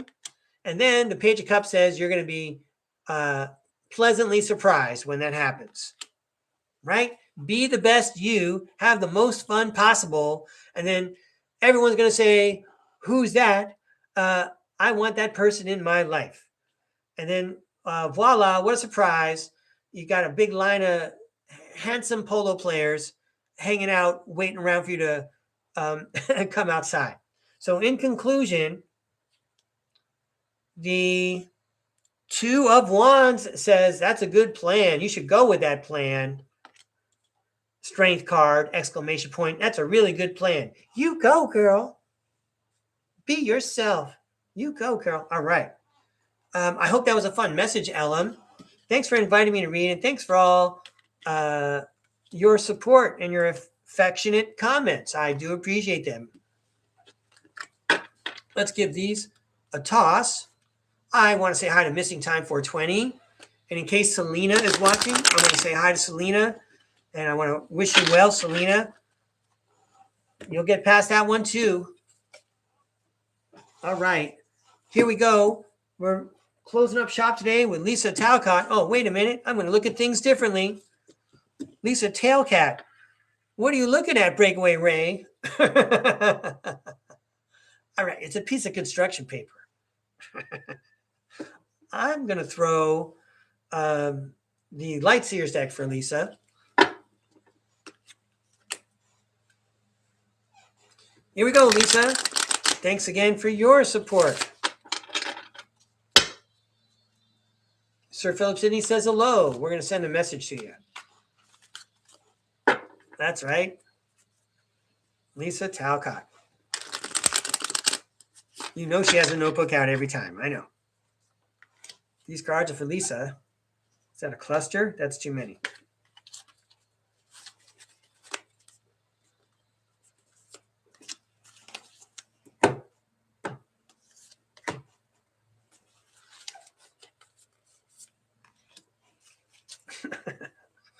Is that Kimberly Bamford?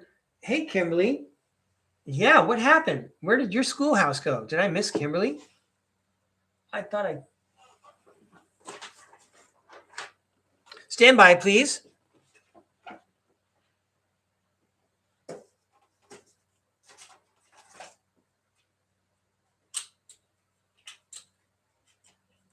Did I pull it out?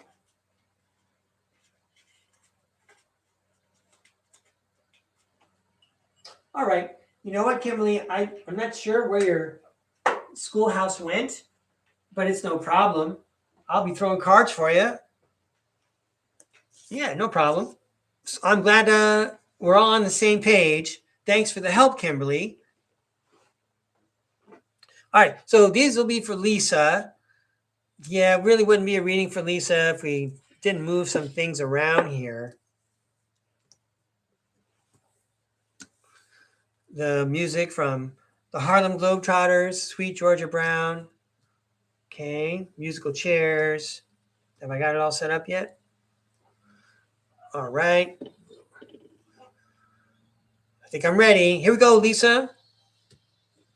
First up, perfect. King of Swords and Knight of Cups. I feel like this is like another love reading. I hope not. The King of Swords is all, hey, I want to talk to you about the Knight of Cups, the Knight in Shining Armor situation.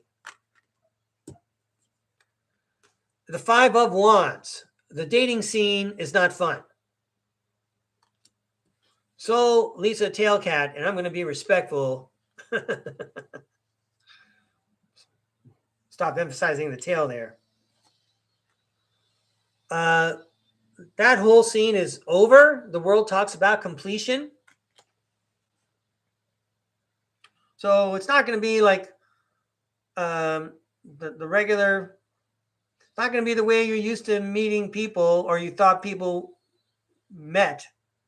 Obviously, if we were off the market, as it were, for a while, whatever that scene was, it's over. Listen, you're looking for a knight in shining armor. You know that whole old-fashioned way of doing it. Listen, says the Yenta, the Tarot Yenta. Listen, Lisa, sweetie, that's all done with. I know it's a headache, but you're going to have to, you have to follow the directions we gave Elam about being yourself and being, shining your light so bright that, it turns men's heads, for example. But anyway, the Five of Swords says you got to go out there and try to win, but you win by taking care of yourself, making yourself the brightest prospect, right? The best looking mannequin in the store window. Okay. And I mean, not just best looking on the outside, but you got to take care of yourself. I hear that in Hollywood, when people hire new actors and actresses and they interview them for the job and they have an audition or whatever, all these people could do the job. All these techies and producers and directors, all they really want is someone who's not crazy. All right. So, but we're already here at StarCard Podcast. We're trying to heal ourselves and jettison baggage we don't need anymore. We're not going to carry around a lot. So anyway, check that out. You got to want to win. It says the Lover's card. And that means, you got to have self-love first. It says someone who has no practical experience. And then the Death card. Wow. The Death card shows up, the Death and Rebirth card. Then the Ace of Wands shows up. It says, basically, then watch the magic happen and the changes happen. It's an echo of the last message. Again, you're shining your light as bright as you can, and now everyone can't help looking at you. You're a star. Wow, very conversational tone. Thank you very much, Lisa, for inviting me to read. When you, I'm going to throw in my 2 cents, if Sir Philip Sidney doesn't mind. I think a lot of people discover that once they've taken care of themselves and they feel complete without someone, they realize how irrelevant someone else really is as you go further along on your path. It's kind of like when you finally score that cool boyfriend or girlfriend in high school, but then you graduate and you're going to go away to college. Well, guess what? It was good while it lasted. I'm off going to go meet some people at college because I got some growing to do. All right. And now, Kimberly Bamford, we're going to throw some tie-dye cards for you. So this one, Jason, was the Lightseers deck. That's the one I saw Seema Genshi use. I've talked about Seema Genshi. If you're someone and you feel like you're having a tough time reprogramming your mind, you could use some help. Go watch Seema, Genche. I don't watch her anymore. That's why I'm happy to promote her. But she really did wonders for me. She can really pump you up. Okay. I modeled part of my show after her, and she was using this deck. I just happened to see Jason's message in the chat if he was asking about that one. But these cards for Kimberly. Oh, wait. Did someone see the schoolhouse under the... No? Okay. Yeah, whatever you call them, these are the funnest cards, aren't they? All right, Kimberly, let's throw these cards. Oh, my God. First of all, I can't believe I just used his name. I meant to say, oh, my gosh, but this has already been a 2-hour show again. Hey, Lisa, thanks very much for that feedback. That's incredible. Wow. Anyway, Sir Philip Sidney, Tarot World, you got one more in you? Here's a loyal subscriber. Kimberly Bamford, this message is for you. What a great day to get readings. Wow. I am not doing a good job of putting cards in the deck. What's with the face-up cards? Can we have one more for Kimberly, please? Yeah, Lisa, how about that reading? And we randomized the cards. We moved them all around, and it came out exactly right, huh? That's part of the magic at StarCard. So you have the Queen of Cups. It's another picture of someone who, some kid got caught with a hand in the cookie jar, or, you walk into the kitchen and there's a mess on the floor. The cat did it, or the dog did it. There's no getting out of it, okay? You see things before people start to tell you and explain what happened. Let's go on with reading. It's the Emperor. Someone's in the driver's seat. That would be the Queen of Cups and the Queen of Swords, who knows the truth because she's all telepathic. These are tough ladies to stare face to face with also. It's kind of like Diana, Wonder Woman. You can't lie to her when she's got that lasso of truth, and you don't want to. These people could be on your side. Why would anyone want to mess with these people? Anyway, that might just be my take. All right. Who's in control? Kimberly Bamford. That's who. She knows the truth and she can read your mind. She knows your heart. She knows your mind and your heart. Okay. And the 8 of Pentacles. And she's never stopped working at whatever it is she's working on. And the 3 of Wands. Yeah. The 3 of Wands says she has a vision for the long haul. She knows that luck is where preparation meets opportunity.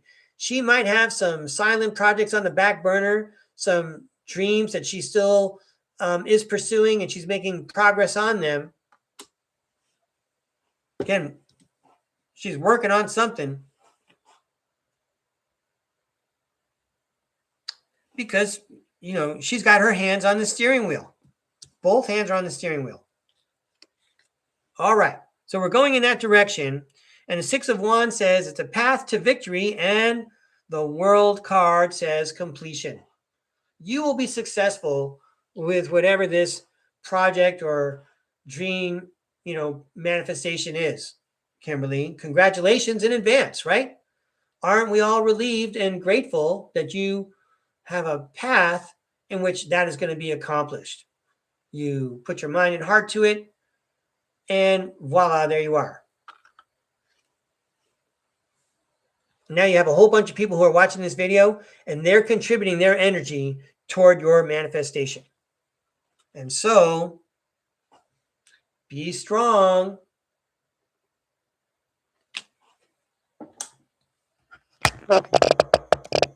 Hey, another fun, long day.